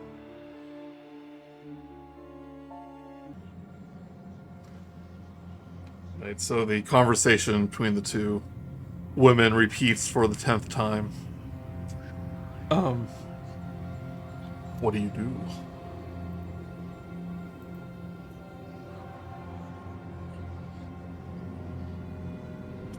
Well, Minerva's invisible and has a distraction thing, so I'm assuming we're going to go and hide and prepare to for when she uses it.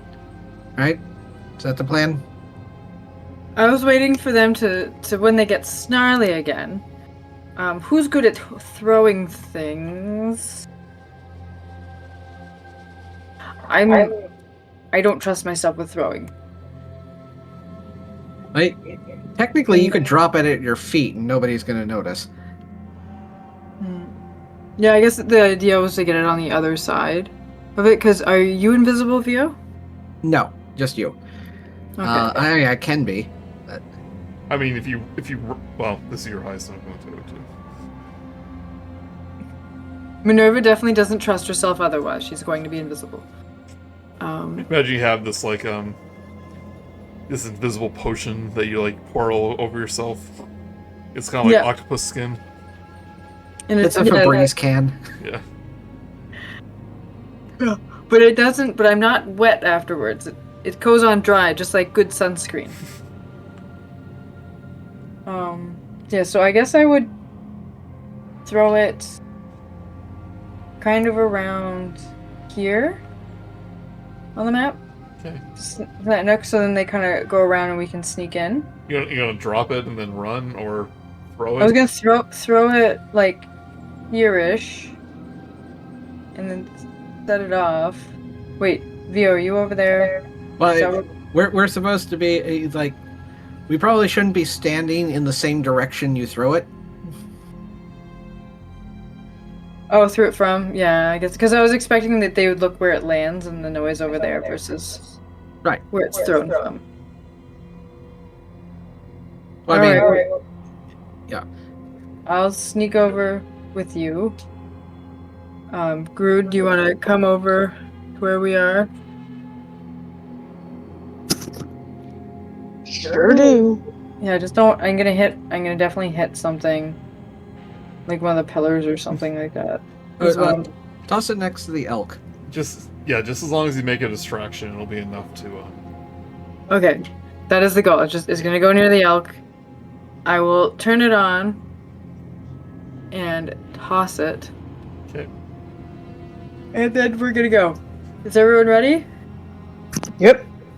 Yep. Alright. And ha! It's thrown. Lands at your feet. No, I'm just kidding. You throw it to the far side of the cave entrance as it hits the ground. He goes, "It no good, it no blinksky. It no good, it no blinksky. It no good, it no blinksky."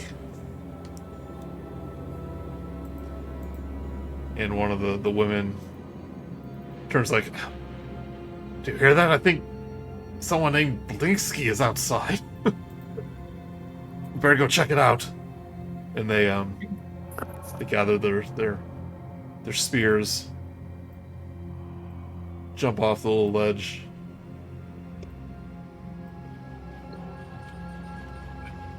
Head in this direction. And then I go, and I'd like to do a dash. It's Your dash is no noisy. blinking. You're just invisible. You're not. They can still hear you, but dashing isn't necessarily any more noisy than running. All right, everybody, let's go. And so I'm like in a whispered tone, or like pointing fingers, and then I'm gonna dash in. Which direction do you go? The left I'm or gonna right? go. Oh, when we're in. Yeah, when you're inside. There's two Left or passageways. right? One leads to the right and left. I'm gonna. Oh, geez, Grude. I'm gonna go left. Yeah, left. Let's go. Okay, left. Left it is. Esmeralda bumps into you, Minerva. It's like, oh, sorry. Oh, that's okay.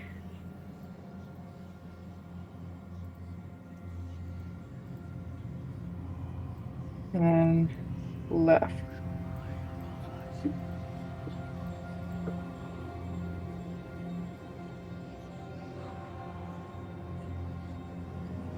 Let's see here.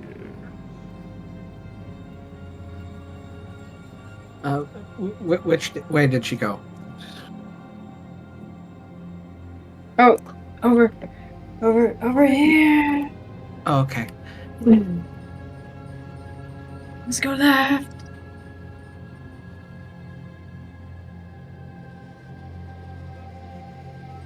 Sorry, like I said, I'm gonna have to. Didn't read it. I read all this, but I didn't memorize a lot of things. So. How dare you? How dare you? Hey, I prepped this in one night. Yeah, I know, that's why. You do pretty good.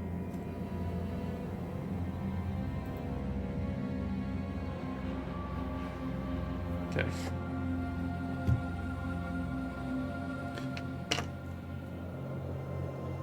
A gash of the rocky ceiling allows the gray light and cold drizzle of the outdoors to seep into this dank, torchlit cave.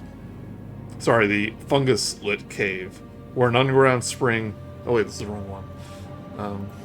Sorry. It's okay.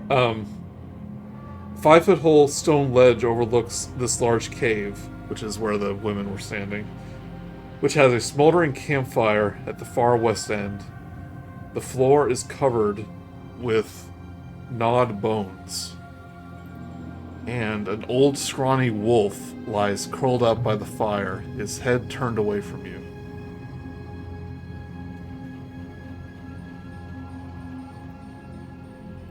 So this scrawny It's gonna wolf... do like Yeah, the scrawny wolf is kind of shivering by the fire.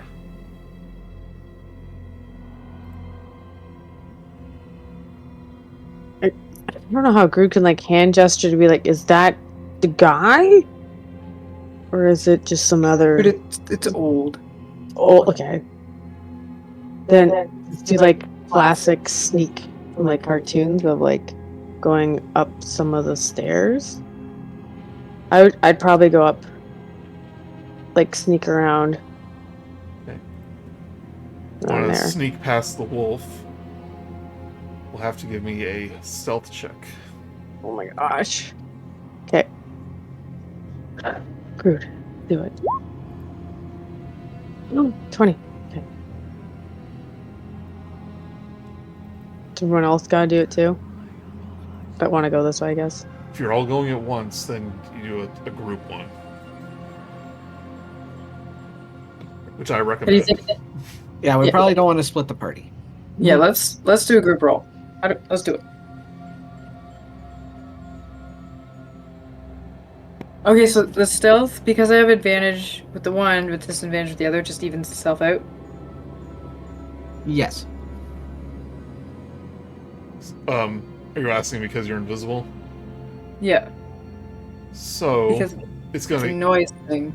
even itself out.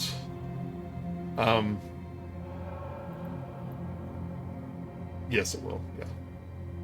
Okay, it'll be a normal roll. Yes. Nice. Right. Everyone succeeds.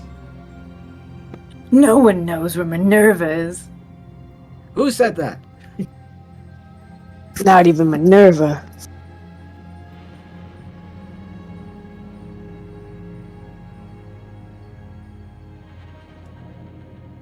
Right.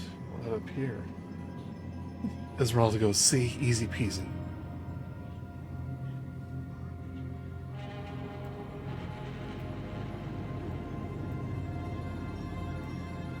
Had to say something. They're right behind me, aren't they? You sneak by that wolf. Teleports behind you.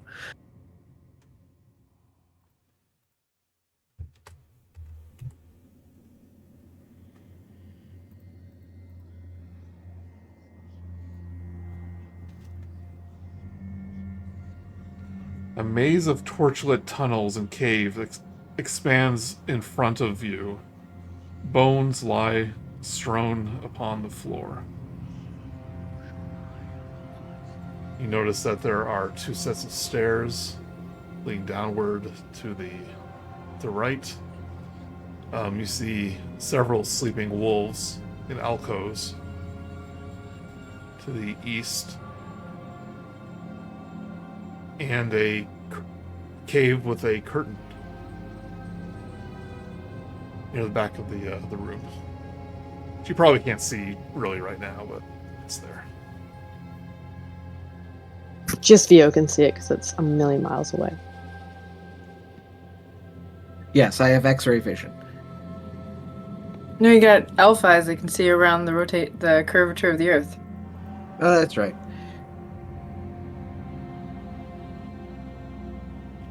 You do see torchlight emanating from to the eastern direction. Like you notice that even though the map shows torches, most of this cave is illuminated by luminant fungus.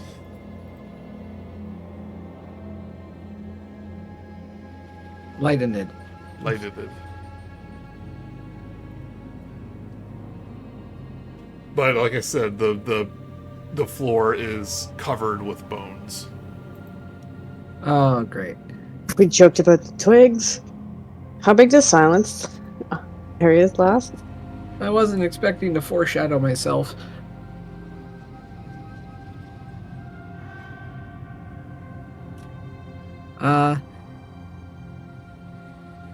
Any more stealth rolls, or?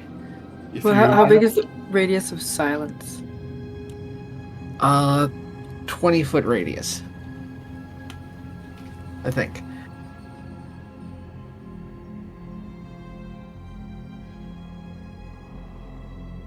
Can we huddle together and walk in a silence bubble? Or is the silence like stay? It's an area. Yeah. about that big. Yeah, it's centered on a point that I choose, so it can't follow us around. But yeah, it's 20-foot radius sphere.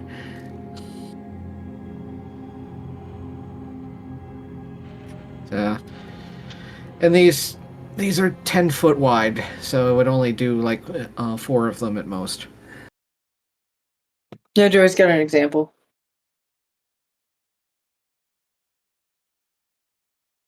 It's missing out from reloading. Can you cast multiple silence? Probably not, right? It's a concentration. Yeah. It would give off about that much distance. I'm wondering if it would be worth it to go back the other way, but then It's radius. So okay, never mind. the ladies would be back, baby. So it looks like we're gonna have to take the long way around to get to one of the places. Yeah, I'm going to It would be assume more like you're that. well hidden, but after about 10 minutes, the women return. How long have we been talking? I'm just saying, it's like, yes, they would. Yeah. They will return. Alright, I guess we're just gonna keep stealthing through here, taking our time over the bones. If you do silence, it will mask your will mask it somewhat. I normally you would roll disadvantage, but if you have silence up, I'll have it be a straight roll. Yeah. If I'll look at the area for like where the densest densest patches for bones and stuff like that in our path, and Yeah. cast it on that area. Which direction are you heading, though?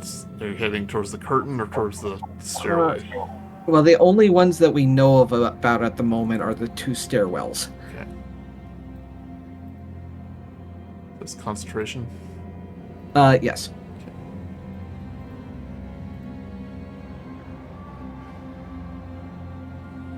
All right, everyone, give me a stealth roll.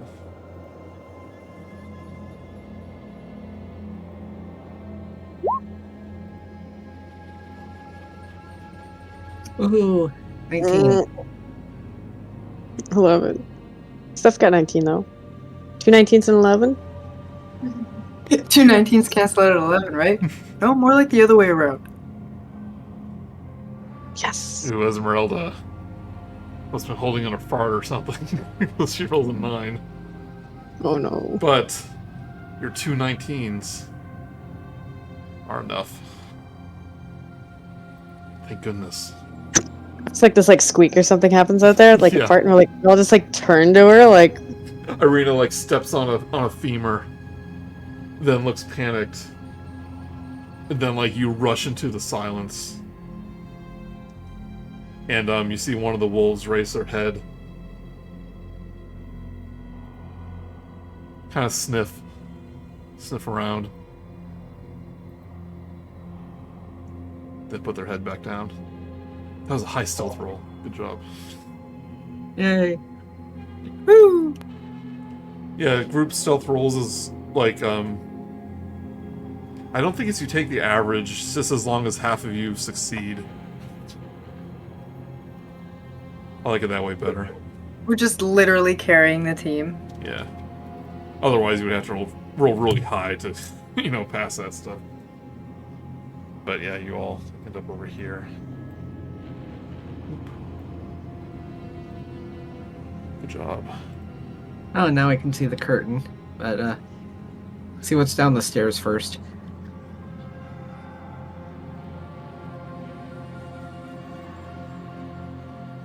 Oh, pens. Pens, yeah.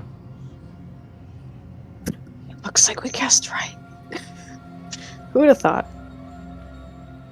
Who said that? So, rough-hewn stairs lead down to a torchlit cave. From a small crack in the chamber's ceiling, a shaft of moonlight illuminates a crude wooden statue standing against the far wall, bearing the rough likeness of a wolf-headed woman draped in garland of vines and night flowers. Around its neck hangs a gleaming platinum medallion in the shape of a sunburst, a large ruby set in its center, and mounds of gold, silver, and gemstones are piled high around its base. You recognize the symbol as symbol of the Morning Lord that you've seen all around Barovia.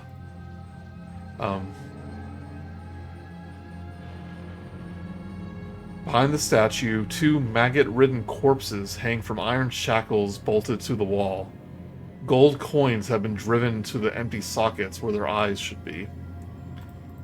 2 cages flank the statue, their lids held shut with heavy rocks. On the left side of the cage kneels a youth with sunken eyes and loose, tattered clothing. A rotting human leg laid across the ground before his cage. On the right side, an amber-eyed woman wearing shredded clothes sits with her legs crossed, her shaggy, rope-like strands of hair tied back behind a black bandana. Silver collars around their necks are chained to the wall behind them. Each collar's band carved with patterns of wicked-looking thorns.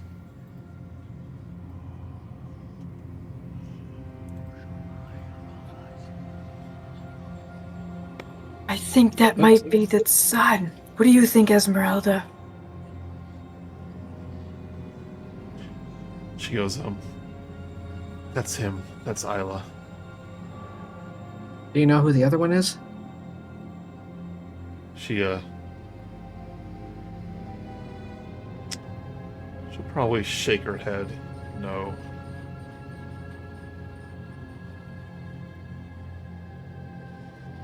Wondering about that statue. Do you think it's magical? Or just a effigy? She goes, that is the deity they call Mother Night. I'm sure of it.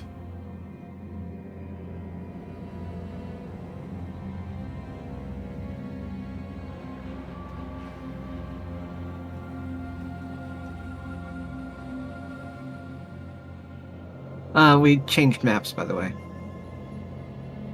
Should be on the portrait, the picture.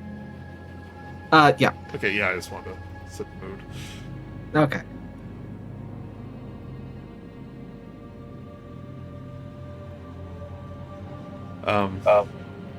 Okay, what do you do?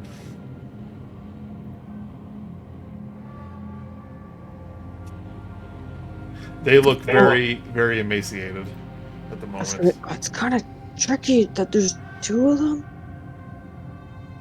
Because I feel like the one might be like, guard, or something. I don't know. I don't think that they would want the guards. They don't seem like they're treated very well.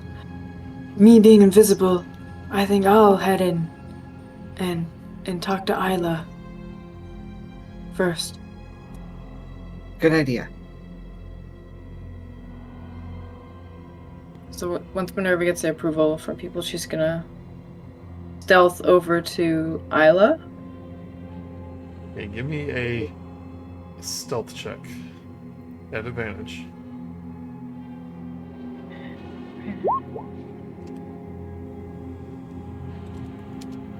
Let's make sure of something. Hey, surprised. Usually when we get advantage on stuff like this, it's like 3 and 5. Oh wait, you're still in the heavy armor, right? Or the So the first roll would be 18? okay. Yeah.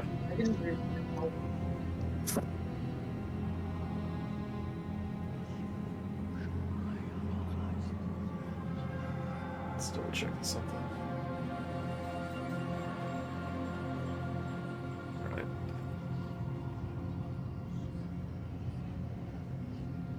Forgot to put stats for these people, so I'm just looking them up.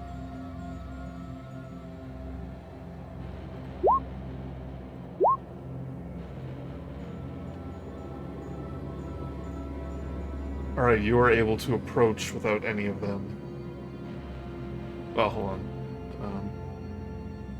The woman does not notice you. The statue turns its head. But the young man, his head kind of raises with a start, and he starts darting his eyes around, and his nostrils are like sniffing, like he doesn't say anything. Something smells like motor oil. And books. I'm pen ink. I'm gonna get closer to him and just say, don't say anything. Your mother and father sent us to find you. We're with Esmeralda. Your persuasion check. He's gonna be startled.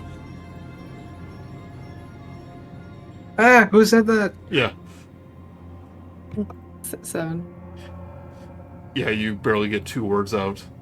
And he goes, "Who's there? Who are you? Am I going crazy?" The woman turns her head. Minerva's gonna stay quiet until things settle down. The woman goes, "Child, do you smell something? Do you hear something?" And Isla goes, "Don't talk to me. Stay quiet." It's like, "Isla, I only wish to help you." And he goes, "You've done enough, witch." He goes, "That is an insult. I'm not a witch. You know what I am."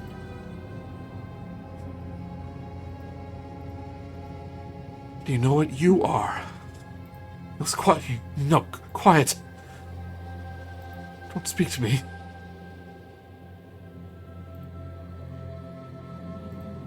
And you see the woman raise her head and she begins to sniff around, too. She honestly seems like more easy to talk to right now. Isla seems very stressed, going through a lot of changes. I'm gonna redirect my plan. It's that time of age. With the wolves and the corvids. I'm gonna go over to her and say, "Don't say anything. We're here to rescue you." She gives a blink of surprise. It doesn't seem as panicky as Isla does. He goes, "My sense of smell must be dulling in my old age. How can I trust you if I cannot see you?" I was just gonna say, admittedly, we just came for the boy, but we won't leave anyone who is held prisoner here. She goes, "We? There's more of you." We're a group of travelers. We know the boy's parents. They're worried sick about him, and we want to bring him home. He goes, "You know my brother, Dimitri." And what's the wife's name? Anna. Anna. We've been to their house. We've met their daughter, and we know that Isla has been missing for quite a while now. She goes, "You and your friends can show yourself. It's better you're in the safety of the shrine, so the pack won't find you." Minerva goes back and asks the rest of the party, to come in and say, like, "It's Dimitri's sister, Isla's aunt. That's who that woman is." Oh, okay. She Oh. seems cool. Is she cool? Wonder why I didn't mention her. Something to think about as we walk towards her. Yeah. Minerva, do you show yourself? Do you undo the invisibility? No, I'm gonna need to stay invisible. I'm Okay. very bad at this, and this is the only thing holding me together right now. And then Elvis like nod, or like, yeah, she's like really bad at this. Yeah. Hate to do this. I'm gonna take another short little break to read Sure. over this part again. There's a lot of like little things I want to make sure I get right. So I'm gonna make a cup of tea. okay. You all enter the shrine. Minerva's still invisible. Isla seems to have. Isla recognizes Esmeralda as she walks in. She goes, Esmeralda, you were with them. And she says, Hello. That invisible voice you heard, wasn't lying. We were sent by your parents. Been looking all over Barovia for you.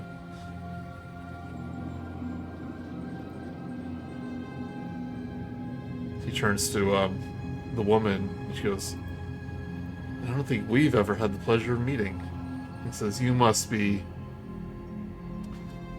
Zolika. And she nods. He goes, it's a pleasure to meet you.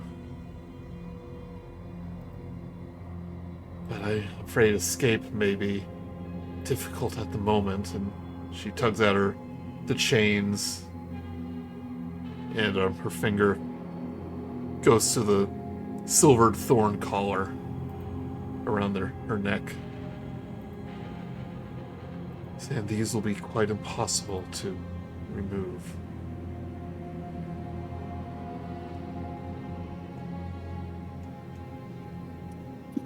Does anyone go like lockpicking or something? Is it? What do we?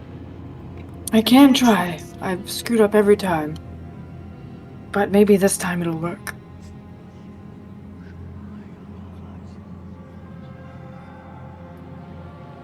Are they... Isla, as you're talking to Zalika, Isla will go, don't talk to her. She's a liar. And she's the reason I'm in this mess. Don't trust her. Don't speak to her. I'm gonna take a wild guess. Were you the one that released him? She shakes her head no. Because I haven't left the den in weeks.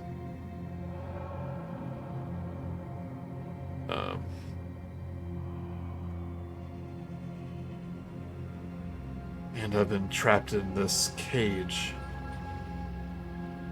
ever since Carol gained leadership of the pack. After they took my husband.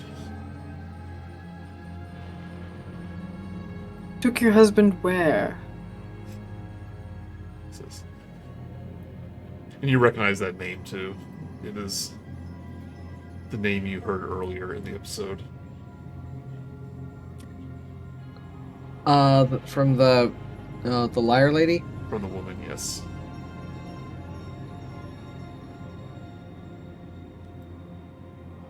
Wait, isn't that the Carol that Make sure It was like- I'm pronouncing it right. Hold on. it's her Kiril. Kiril. It's what Bianca said her husband's name was. She says, you said, oh, it was Amanda, right? For the lady? it was Does what? she have, or the new leader? Does she have white hair by any chance? She goes, Bianca, yes. Oh, goody. He arrived. He broke off from the pack years ago. And after Strahd awakened, he returned with a demanding leadership. She says, my husband, Emil, was pack leader at the time. But he returned. He was defeated. But when he returned, he was changed, more monstrous. Remained in his hybrid form. He came with a pack of dire wolves under Strahd's control. He was taken away. And when I fought back, I was put here. She says, I'm the pack's spiritual leader, priestess of Mother Night. This was once my shrine, but now I'm a prisoner.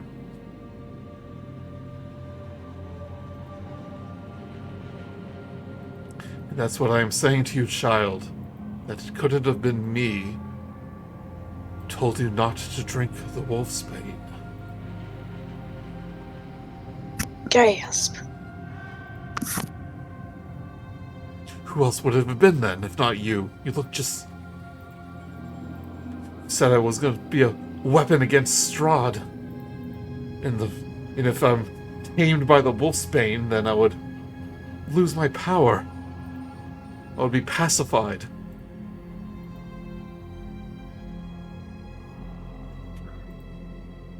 Who told you this? He points a weak hand up to Zaluka. And she looked like this? Exactly like her. I didn't want to believe her words until my parents said I was born with this curse. Don't remember much about what happened. Just I was chained one minute and in this cage the next.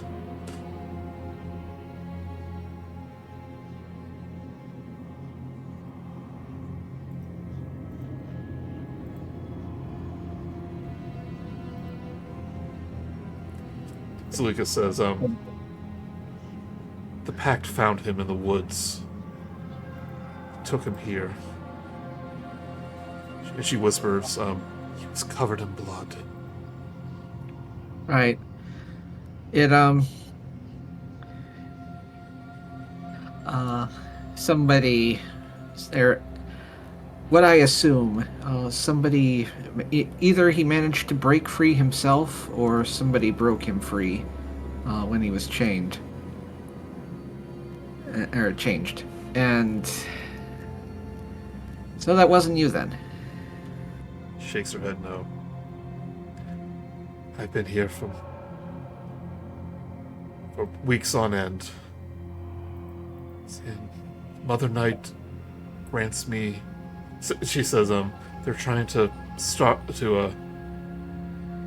me to death. But Mother Night grants me rats to sustain me.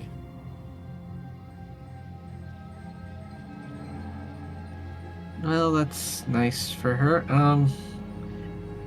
You're not going to, like, cause an alarm or anything if we try to get him free, right? He says, he does not belong here. He belongs with his family.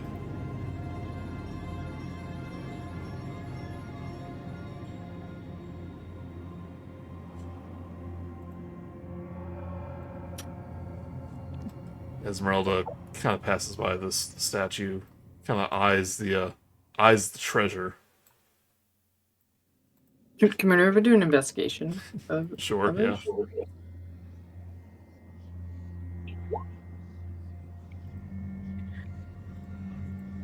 Not the best investigation.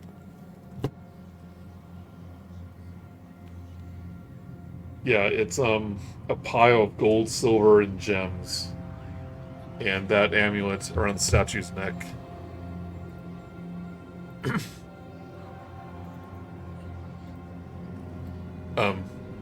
Zaluka notices Esmeralda and goes, I see your eyes wander. I would not steal cursed treasure. Esmeralda goes, I was just looking. She's obviously doing more than just looking.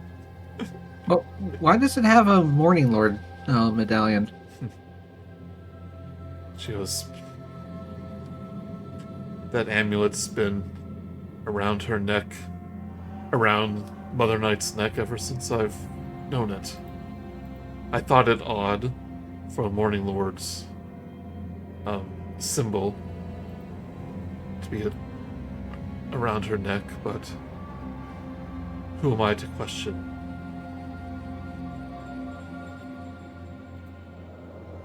Suspicious. Okay, we'll let it sit there then. And I will remind you, you were looking for a treasure within the werewolf den. Oh.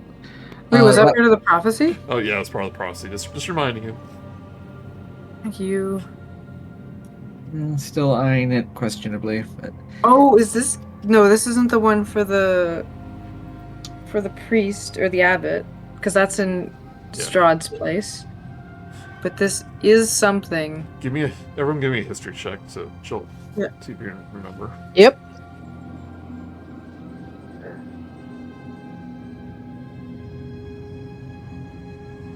The- 18. the, I'm not. I'm you not remember that the possible. Markovs told you about the holy symbol of Ravenkind, which was a Yep, and it was from the Morning Lord. a holy artifact from the morning that the Paladin of the Morning Lord used that was renamed to inspire hope. Duly noted.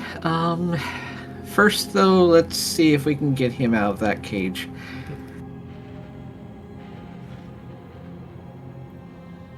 Yeah, Esmeralda is observing the chains.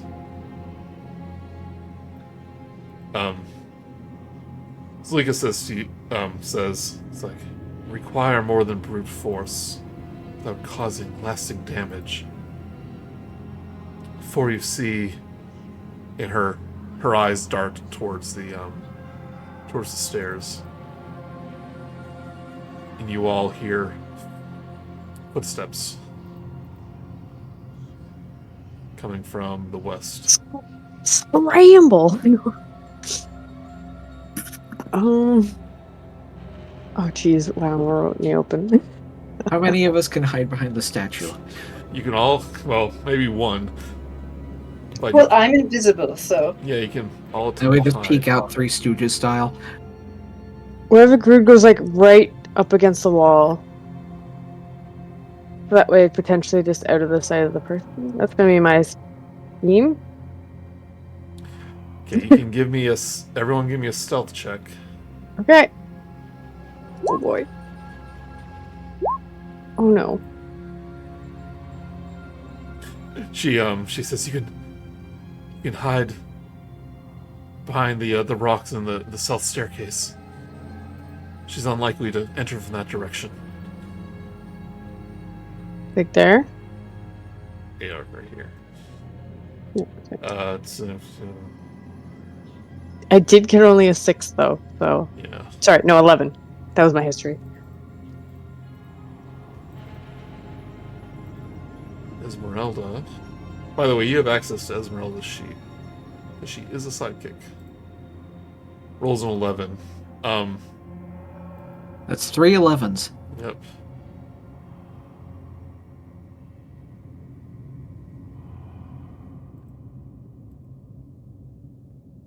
She must have heard something because as you scramble to hide yourself, you do see Bianca block your path.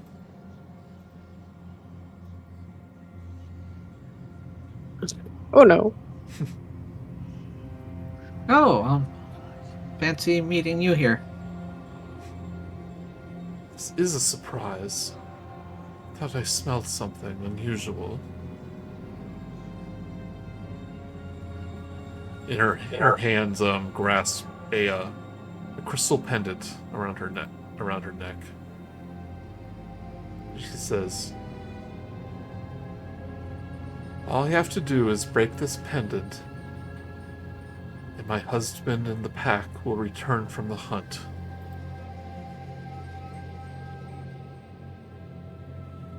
But her hands loosen. Don't. If you force my hand.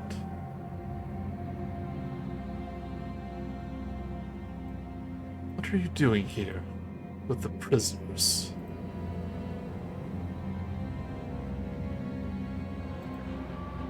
Well, the kid in there, the parents and his sister are really worried about him. We're trying to help. He is one of us now. We're simply training him. It looks more like starving. As soon as he partakes in that flesh, he'll learn to control his transformation.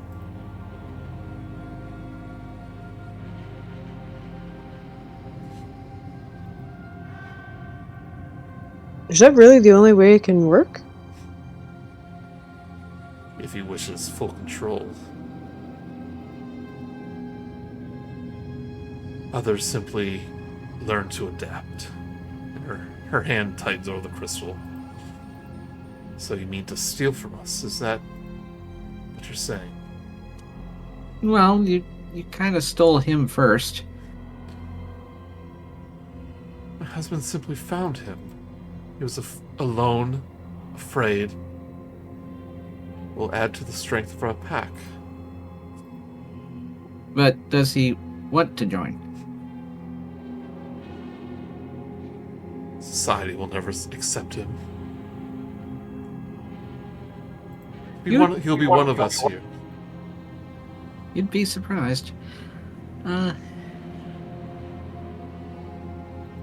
So he has no say in the matter. She shakes her head. He is part of my husband's pack now. If he agrees with us. If he just chooses to accept his fate.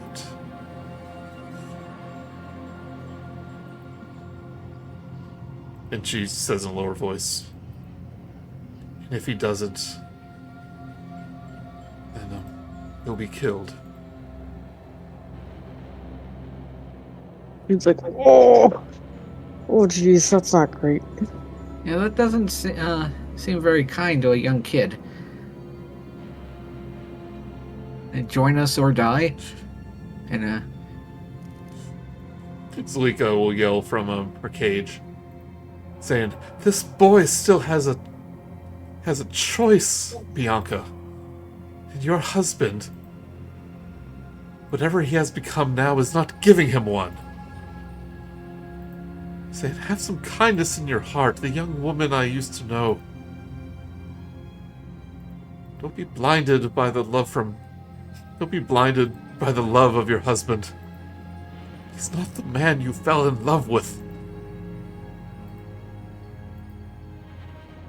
Grude is like thinking about the foreshadowing of the song she was singing, and I was like, damn it. You could say don't run off the cliff. Oh, okay, yeah. As soon as listen, you just can't run off that cliff. Remember when we met earlier?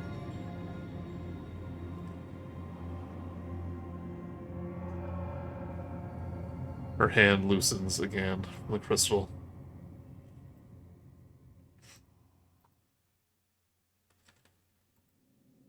Saying,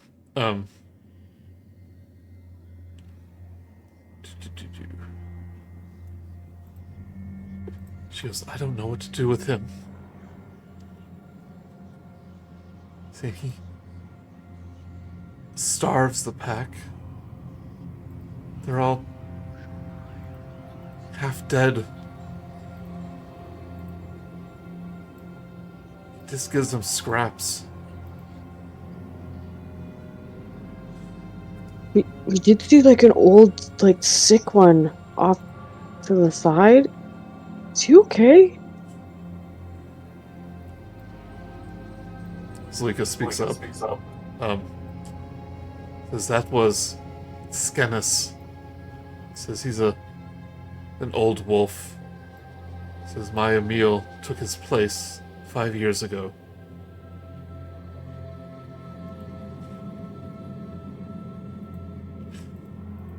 Bianca says, I will neither help nor impede what you plan to do with the boy. But I will not lie to my husband. That's more than what we could ever ask for. Will certainly be consequences of our actions, but we're coming from a really good place in our heart from this. Kid's gotta see his parents again.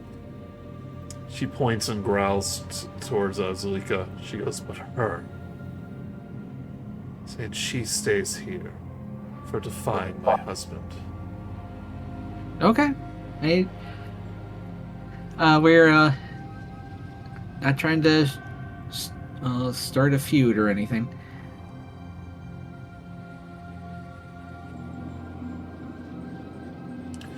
But Zulika says, my dear, you can still make a choice. And she goes, I did make a choice. She stands up straight. She says, I gave up everything for him. I've sacrificed everything.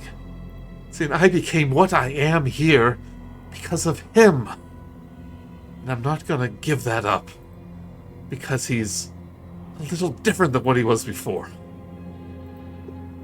That doesn't sound very fair to you. Says he keeps us safe. And now that we have allied with Strahd, we have no reason to fear him anymore. And Zulika says, it's because of your husband that we're stuck here. Emil had plans to leave the mist, be free of Strahd's tyranny after he awokened. But now we're no more. Now the pack is nothing more than his slaves. Her hand tightens around the crystal again. You can tell that she's making the situation more tense. Okay. Okay. If you care for your nephew right now, we're gonna need you to work with us a little bit here. Let's just everyone calm down. Okay? I can see there's history between everybody. There's a lot that's going on. We're not gonna solve too much in like the 5 minutes kind of left that we have here. Do you think, I don't know, the deal, Vio already said yeah to the kid at this, we're doing, so if you don't, okay, well, we're gonna go try and do that if that's cool. You're rambling. I am, I'm very nervous right now. People could get really hurt. Esmeralda looks up and goes, these chains are just simple steel. And we should be able to remove them with enough strength. But this collar, Zulika says, can only be opened with an enchanted key that Carell is in possession of. Don't recommend removing it. I might know some magic later for it, but if we can get him out of here, we can try later. Anyway, Bianca, right now, we are not here to start fighting or anything like that. We just want to bring a little kid back to his family. If you want us to help somehow later on, that's fine. You know how to contact us. It does sound like there's some bad things going on here. You may be safe, but it doesn't sound like people are very happy. We might be able to help, but for right now, we can always just focus on the kid. Yeah, give me a persuasion check with advantage. I really needed you to do that, not me, because my persuasion is -1.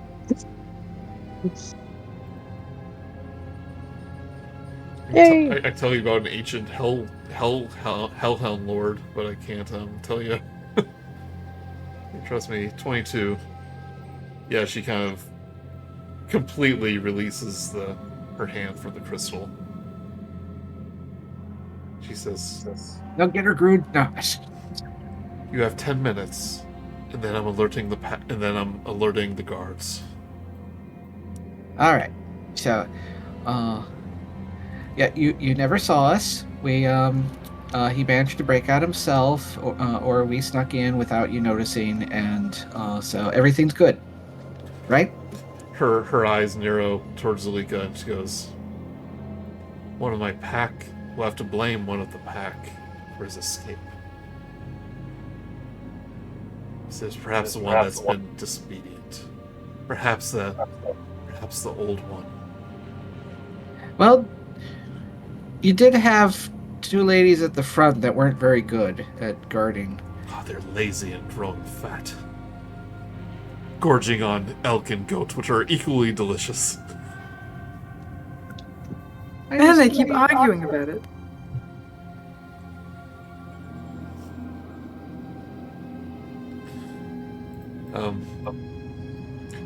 One little bit of I want to kind of retcon into Zalika's conversation is that the pack never hunted people before Karel took over. It's a very recent thing. She would mention that they would take in werewolves that were already turned and like incorporate them into the pack. Give them a family kind of thing. But Karel has been a little more like much more forceful, not only attacking people on the road, but like turning people against their will. So I just want to say that because I don't think I'll have the opportunity later. That's generally the gist of what it sounded like, and from the earlier conversation before we arrived here.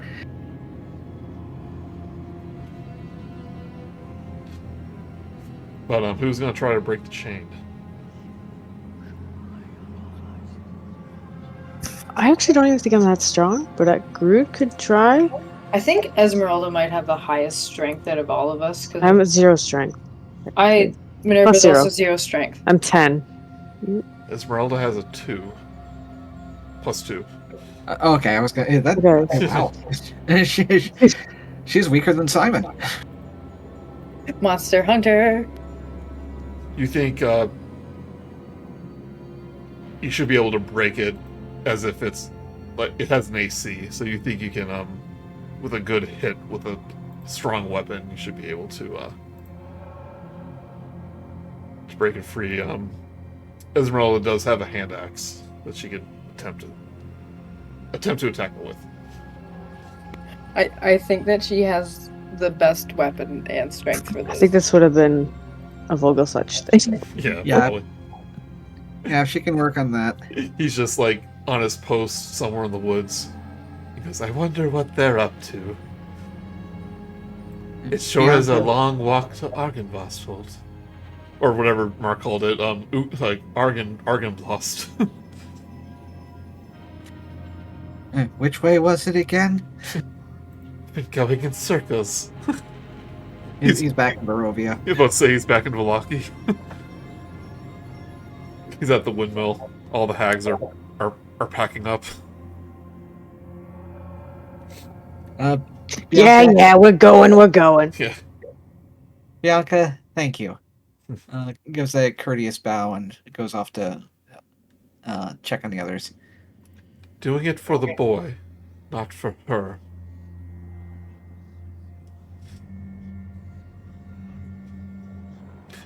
Yep, that's, again, more than we could ever ask. Thank you. Maybe we'll hear you sing your song again. She is holding the lyre. But not right now, everybody's sleeping. Yeah. Right, Esmeralda will raise her hand axe. It's been a while since I freed a prisoner.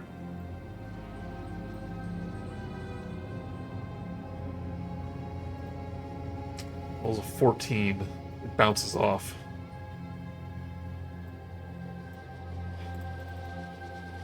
I'll give her bardic inspiration. Alright. Ooh, it's been a while since I had one of those. She kind of rubs her hands together. It's like, okay. Rolls again. 17 plus what's your bardic? I think it's a D6 Sounds or right. D8. D8 already? Okay. I don't know. I have to look it up. Rolls a 4, which would be enough. Oh yeah, it is a D8. Yeah. They go faster than I remember. She's like, okay, second time's a charm. She raises a hand axe over, and clank. Kind of echoes throughout the shrine. For a moment, it goes but the chains snap in half, but Isla kind of cowers back to the back of his cage. She goes, I'm not going with you. My parents lied to me. My family lied to me. They told me I'm a werewolf.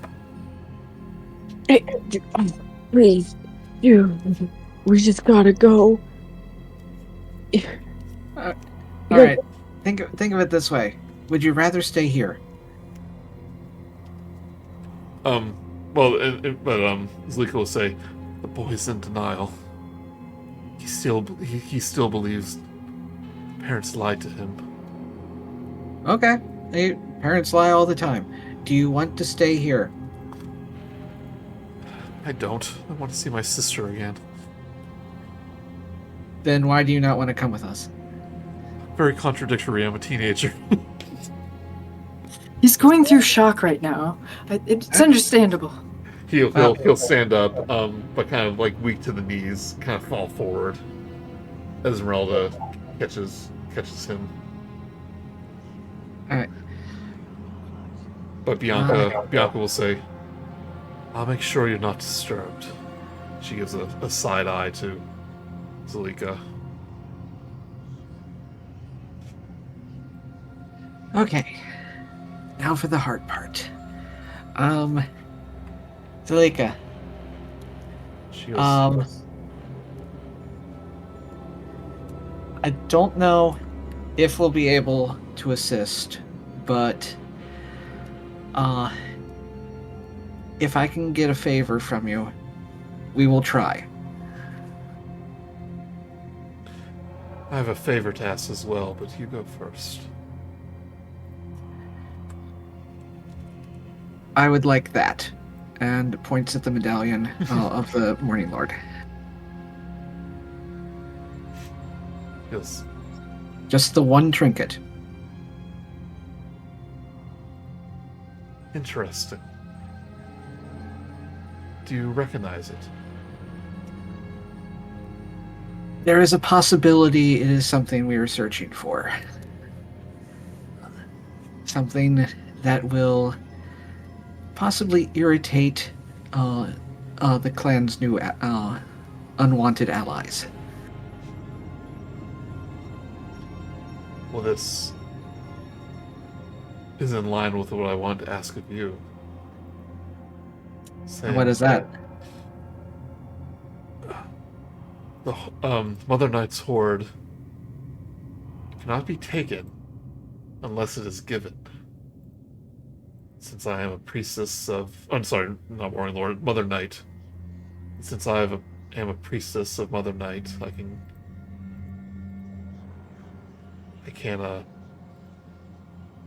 grant you permission to take it. She goes, unlike our other guest. And she points to the two bodies in chains. She says, when Strahd's envoys arrived, they attempt to steal the treasure. They were emaciated, decayed.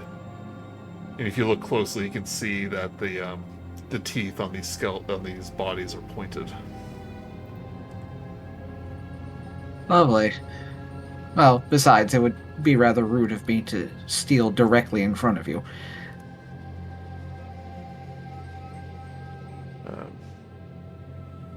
But what do you want in return? She goes, I wish you to find my husband, Emil, somewhere in Castle Ravenloft. Return him here so we can face Corel once again. Become proper leader of the Pact. We've practically got a shopping list at this point. Very well. I promise you that we shall at least attempt to free him. There are already other things we want from that location. She says, "It's not quite that simple. You must swear to me. Say an oath to Mother Night. And then I will allow you to take the medallion. And if you break your oath," she gestures to the skeletons, "then the curse will begin to take you after the new moon."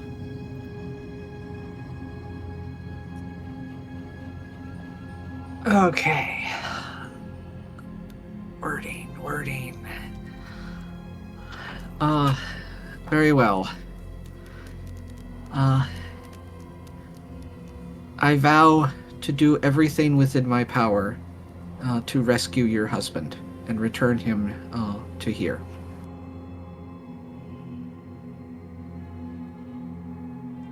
As you're doing that, she kind of closes her eyes, outstretches her hands as much as she can.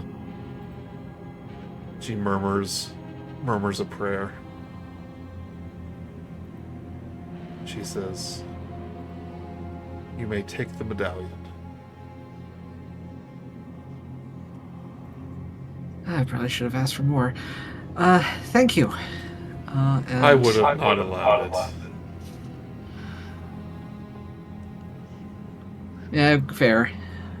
And he'll unclasp the medallion from the statue. Okay. Vio, you can add the holy symbol of Ravenkind to your inventory. Make sure you have homebrew enabled and it's the reloaded version. Yeah, I see it. She says, "The day after the new moon." Oh, it's got fancy artwork and everything. Yep. She says, "Bianca will be upset that you took it, but perhaps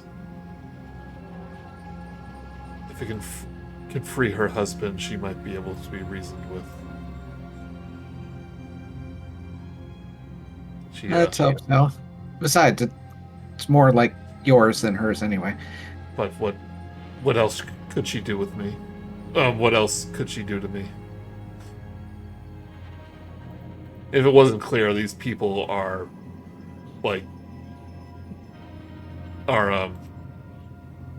obviously malnourished and weak and all that stuff. Yeah, looks pretty bad.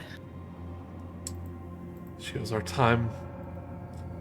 So you won't be able to know what the symbol does until at least a short rest.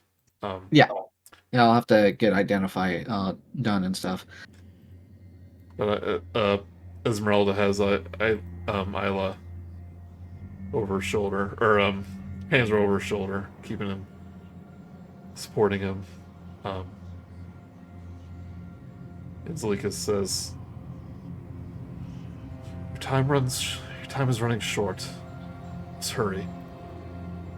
Don't know how I know it. I don't know how much more gracious Bianca will be. And one more small favor. If you see my brother, tell him I still care for him. Oh, that's where we're taking him, so He doesn't. we'll let him know. He doesn't. He never agreed that I joined Emil with his pack. He thought it was beneath me. But Everyone needs a place. no, go.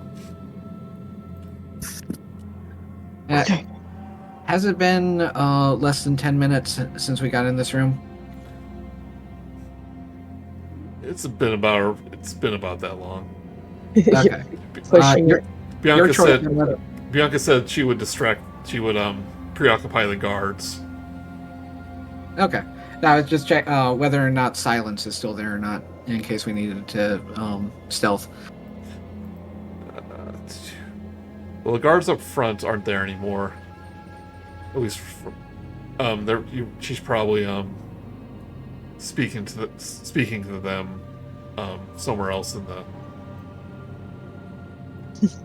And first of all, you shouldn't be arguing about it. yeah. What if you have both at once? All right, give me another stealth check as you walk across the bone-filled room. Ooh. Grude got 12. 20. Yep.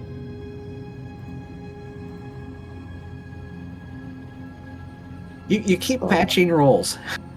Oh no. Oh no, Esmeralda, are you screaming? Esmeralda's farting again. Well, she is carrying somebody too. Yeah. And has a metal leg. Yeah, it's true. Clink, clink, clink.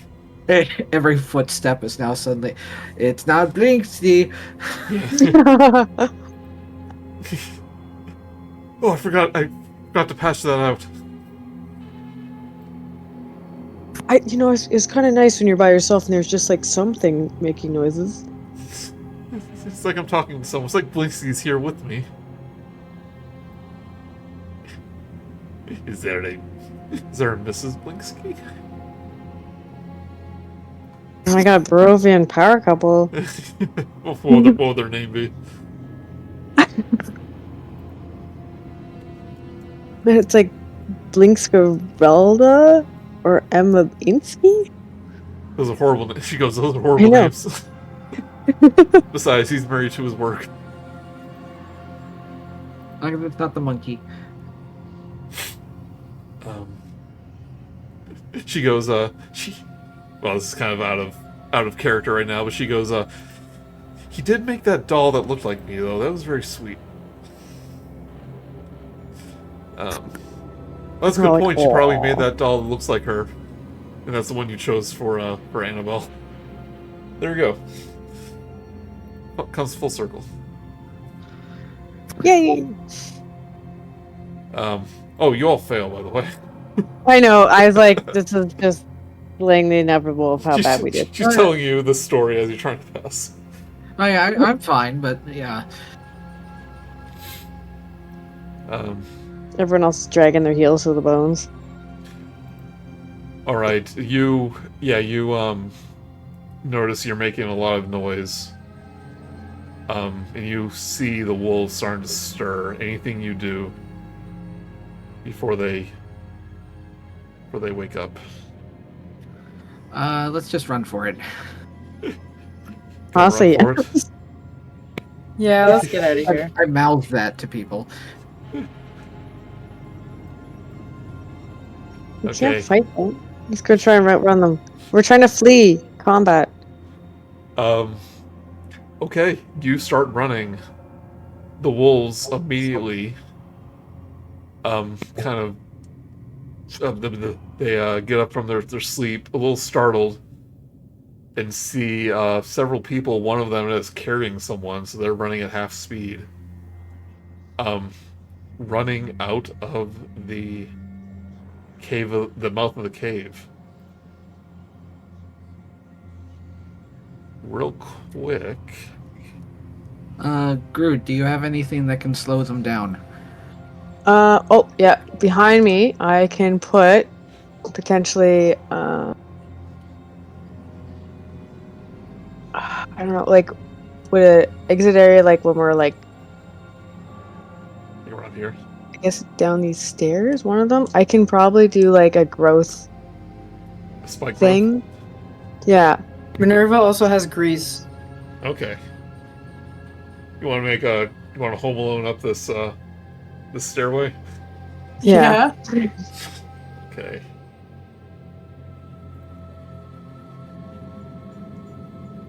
So these wolves give chase. These two in front, as they're running, they start to run on two legs as they transform into two werewolves. But they look like they look pretty Gaunt? They look pretty swole. Oh. Oh, I like my That's answer the reverse better. of John. Yeah. These guys obviously are pretty well fed.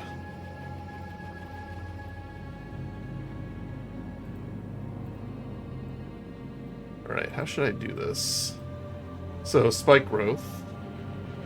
Things. Automatically becomes difficult terrain, which is good. They take damage. Okay. No saving throws or anything. Yeah, so they're immediately slowed down. You're doing around here. Yeah. Like, Okay. kind of like directly behind his thing. And then you're gonna do grease by the stairway.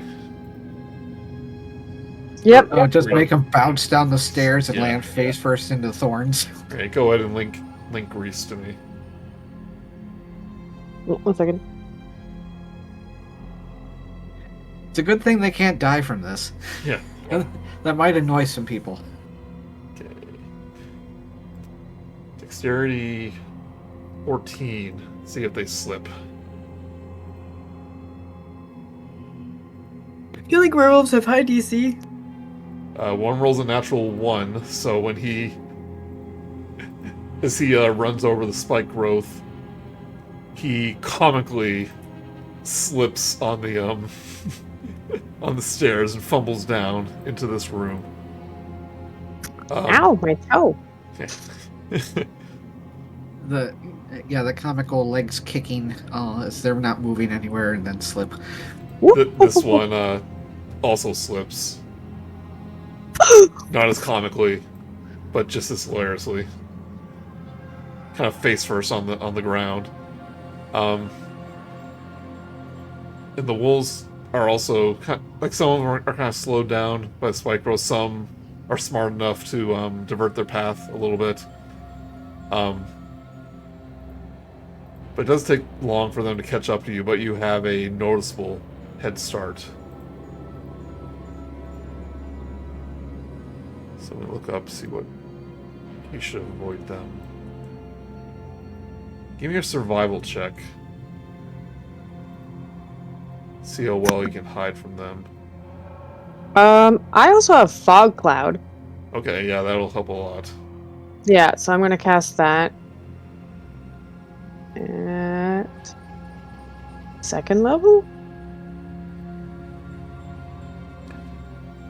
Right, fog cloud. Jeez. Oh, that was just first. Did you just do like a ninja, like... Ninja vanish. Yeah. I have no spells of usefulness. I could make someone invisible, but even if I do it on Esmeralda, it'll just make the person she's carrying just float in the air. I think this is the most I've used the other spells that I've had. I've always thought about using it in such a situation. I love utilitarian casters. They Yep. can be, when the situation arises, they can be amazing. This is enough to definitely confuse them. Cover your escape. They have your scent. Yeah, it could be worse. Any more tricks up your sleeve? Sorry, Grude, you're gonna have to take a shower. No! Do you have anything that Okay. might, In your beard. do you have anything that might conceal smell? I don't, because I thought I might have prestidigitation or something like that, but no, I don't have that. Okay. I don't know if that would work with that, because I know it can just make you clean. But It does change. Yeah, it doesn't do smells. It changes flavors. yeah, The air is flavored. Isn't that Okay, what 1 smell second. is? I potentially, do I have a wind one? I might have not. Nope, I did not grab a wind. Why did you spell. make us smell like venison? We smell like elk and goat. They're gonna love us. And hate us? Um, Yeah, I'm all out of tricks. Okay. So I do have Tasha's Caustic Brew, but I don't know if it's flavored that way, if it's just a damage attack of It's just a damage attack. It's Yeah. Like a basically stink a bomb? spray of acid. Unless I just have something really random in my inventory. You want to mix it with the fog cloud, make it like a kind of arid smelling. A pea soup. Yeah. Just smells like a caustic smell. Okay. Throw my dream journal at them. Yeah, that could disorient them. Everyone, give me a survival check with advantage. Another one? Oh, did you already roll? I didn't do it with advantage though when we did it. Yeah, do it with advantage with all this extra precaution.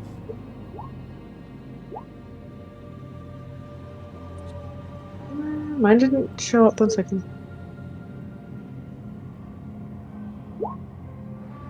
Did it show up? Yeah. I don't see it. I just see VOs. Grude is in there. What? The second one was a 6. Oh, I can't Okay, see so it. we'll stick with the 13. Is what I have. Oh no. Okay, yeah. Oh, we're not survival skilledy. Yeah, enough if you rolled Oh no, above Minerva got a 17 on the first one. 17. That's Oh, fine. okay. So yeah, ignore the 21 because I thought it was like a separate roll, but I didn't realize we're doing another roll to make an advantage. So yeah, 17.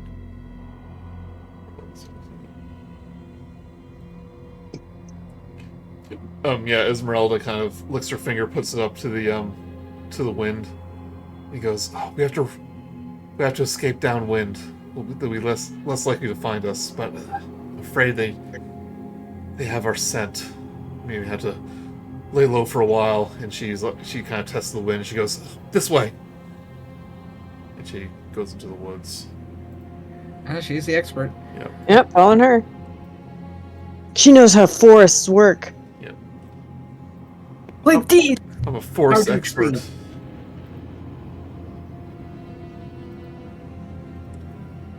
But you were able to escape into the woods.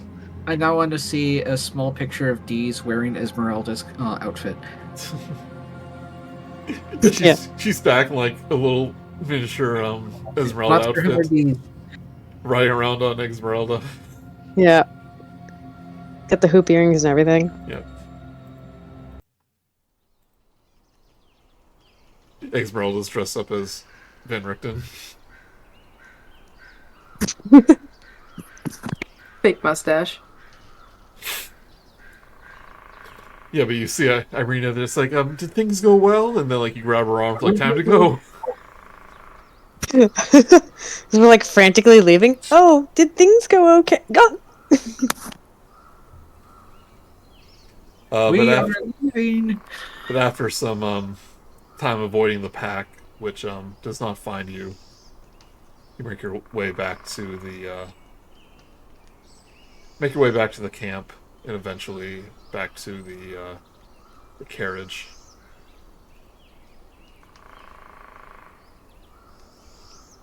Or maybe just back to the camp.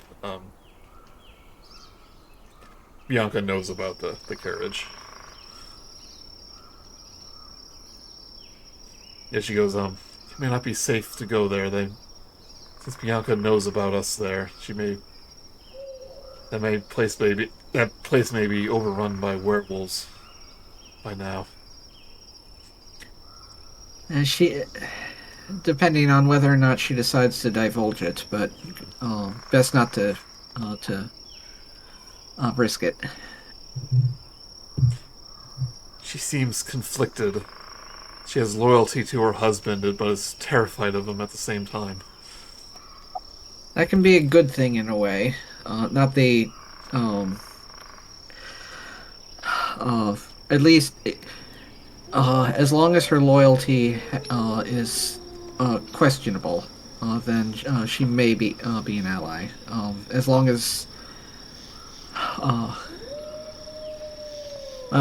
she knows that her people are hurting, and that might be a means for her to assist somehow. But right now, probably a better chance is to get that husband of that other one back. But something we can deal with at dinner. She told me about that dinner. At this point, Irina is searching for some of the food that you had left over when you were cooking, and she offers it to Isla, who like the stew, and he just devours it in like one gulp, basically. And he does it so fast he like starts like choke almost like. But Irina, as I'm sitting beside him, it's like, take your time. And as he's like coughing up the soup, he just starts crying. he begins like sobbing uncontrollably. He goes, Hey there, big guy. It's okay to cry. Let's just. We'll leave you alone. But we'll be here for you. They weren't lying, were they? My parents.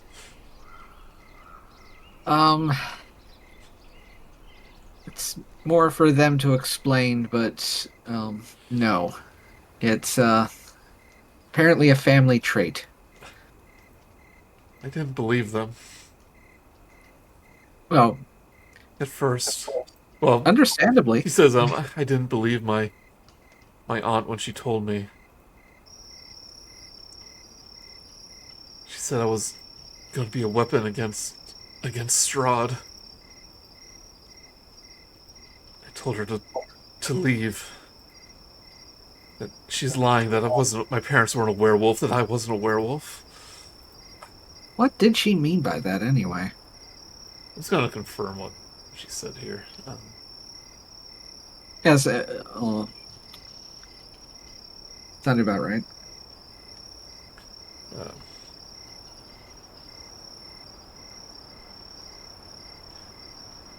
Yeah, she told me that my father was a werewolf, that the curse has been cast onto me.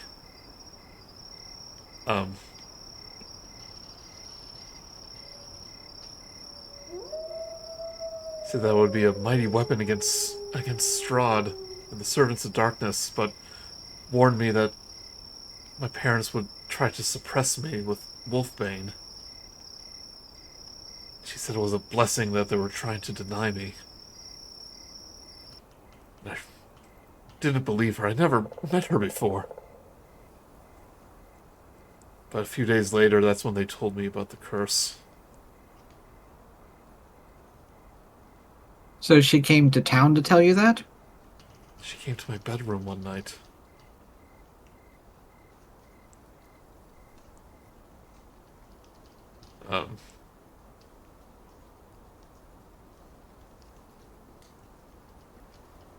From such a says I didn't want to be a weapon.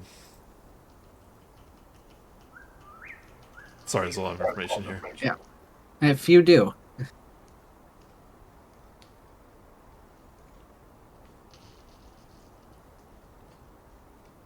It says he wanted to keep his family safe from Strahd and his minions, so he poured out the wolfsbane, but I'm trying to think of the logic of that. She says, but when I received the potion, I didn't drink it. I disposed of it. She goes, and when they chained me up, I don't remember anything. I woke up in that cage.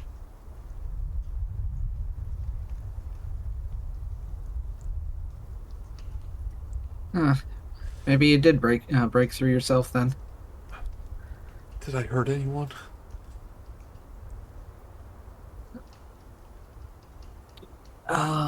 No. Thank goodness. I'm glad.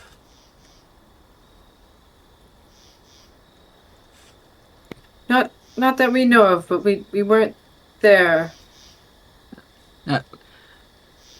Everybody's still alive back at home.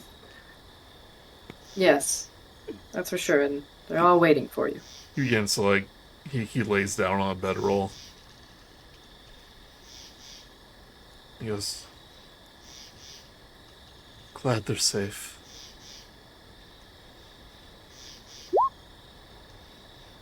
And he dozes off to sleep.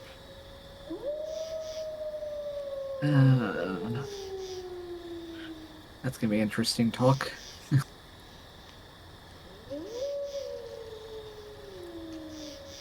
But you can all get a long rest as you sleep for the rest of the night. Hooray! And I'm going to relearn knock so I can try to get that thing off him. Yeah, he still has that collar on. I kind of got to Yeah, that was pretty well done. We cut the chains holding him to the wall, but the collar itself is still on. Yeah, if you missed it, she said that Corel has a enchanted key. It's the only thing that can open it. Right. So Hopefully, well, since it's a magical lock, hopefully Nock can deal something with it. But if not, for plot reasons, oh well. He can learn to enjoy turtleneck sweaters. Borrow Irina's scarf. Ah, yes, good point.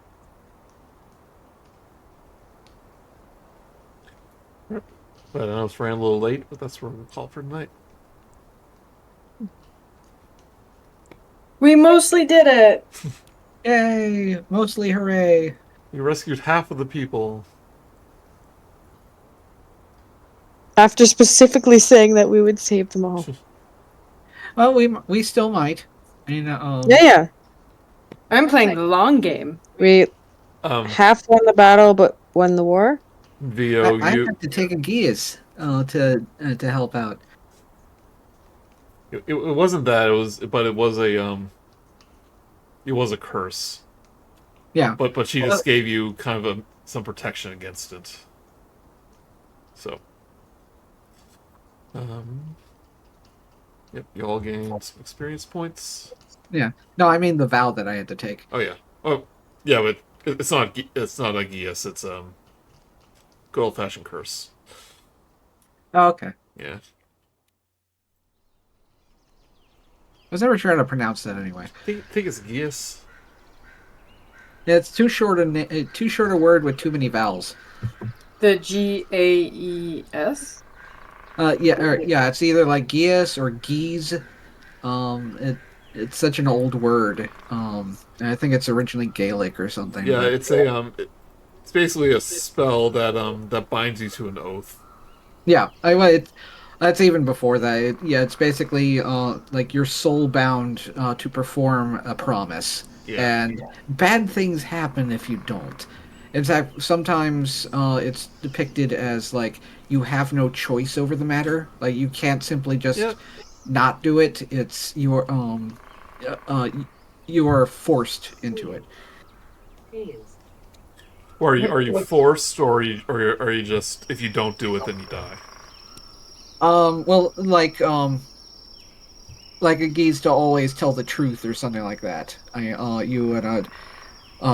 You could attempt it, but then you could end up like you would either feel hurt trying to lie, or you would simply just do it naturally without even thinking about it. Yeah, this is different. If you don't do it, then the curse will begin to take effect. Yeah, bad things happen. Bad things happen. Yeah, that's sorry, because I played Scion, one of my characters was a Celtic-based god system, and so Gaiases were like a big part of it. Yeah, pretty much exactly like that. Found a thing on how to say it. Seems like it's like Gaish. Oh, that might be true, actually. Oh, the Irish have like different pronunciation. Gaelic is very confusing a language to pronounce. Have you seen the word Seamus? You all have like this argument with Esmeralda. It's like, no, it's geese. It's like no, that's not geese. That's a bird. I didn't know it was Canadian. Honk honk. Yep,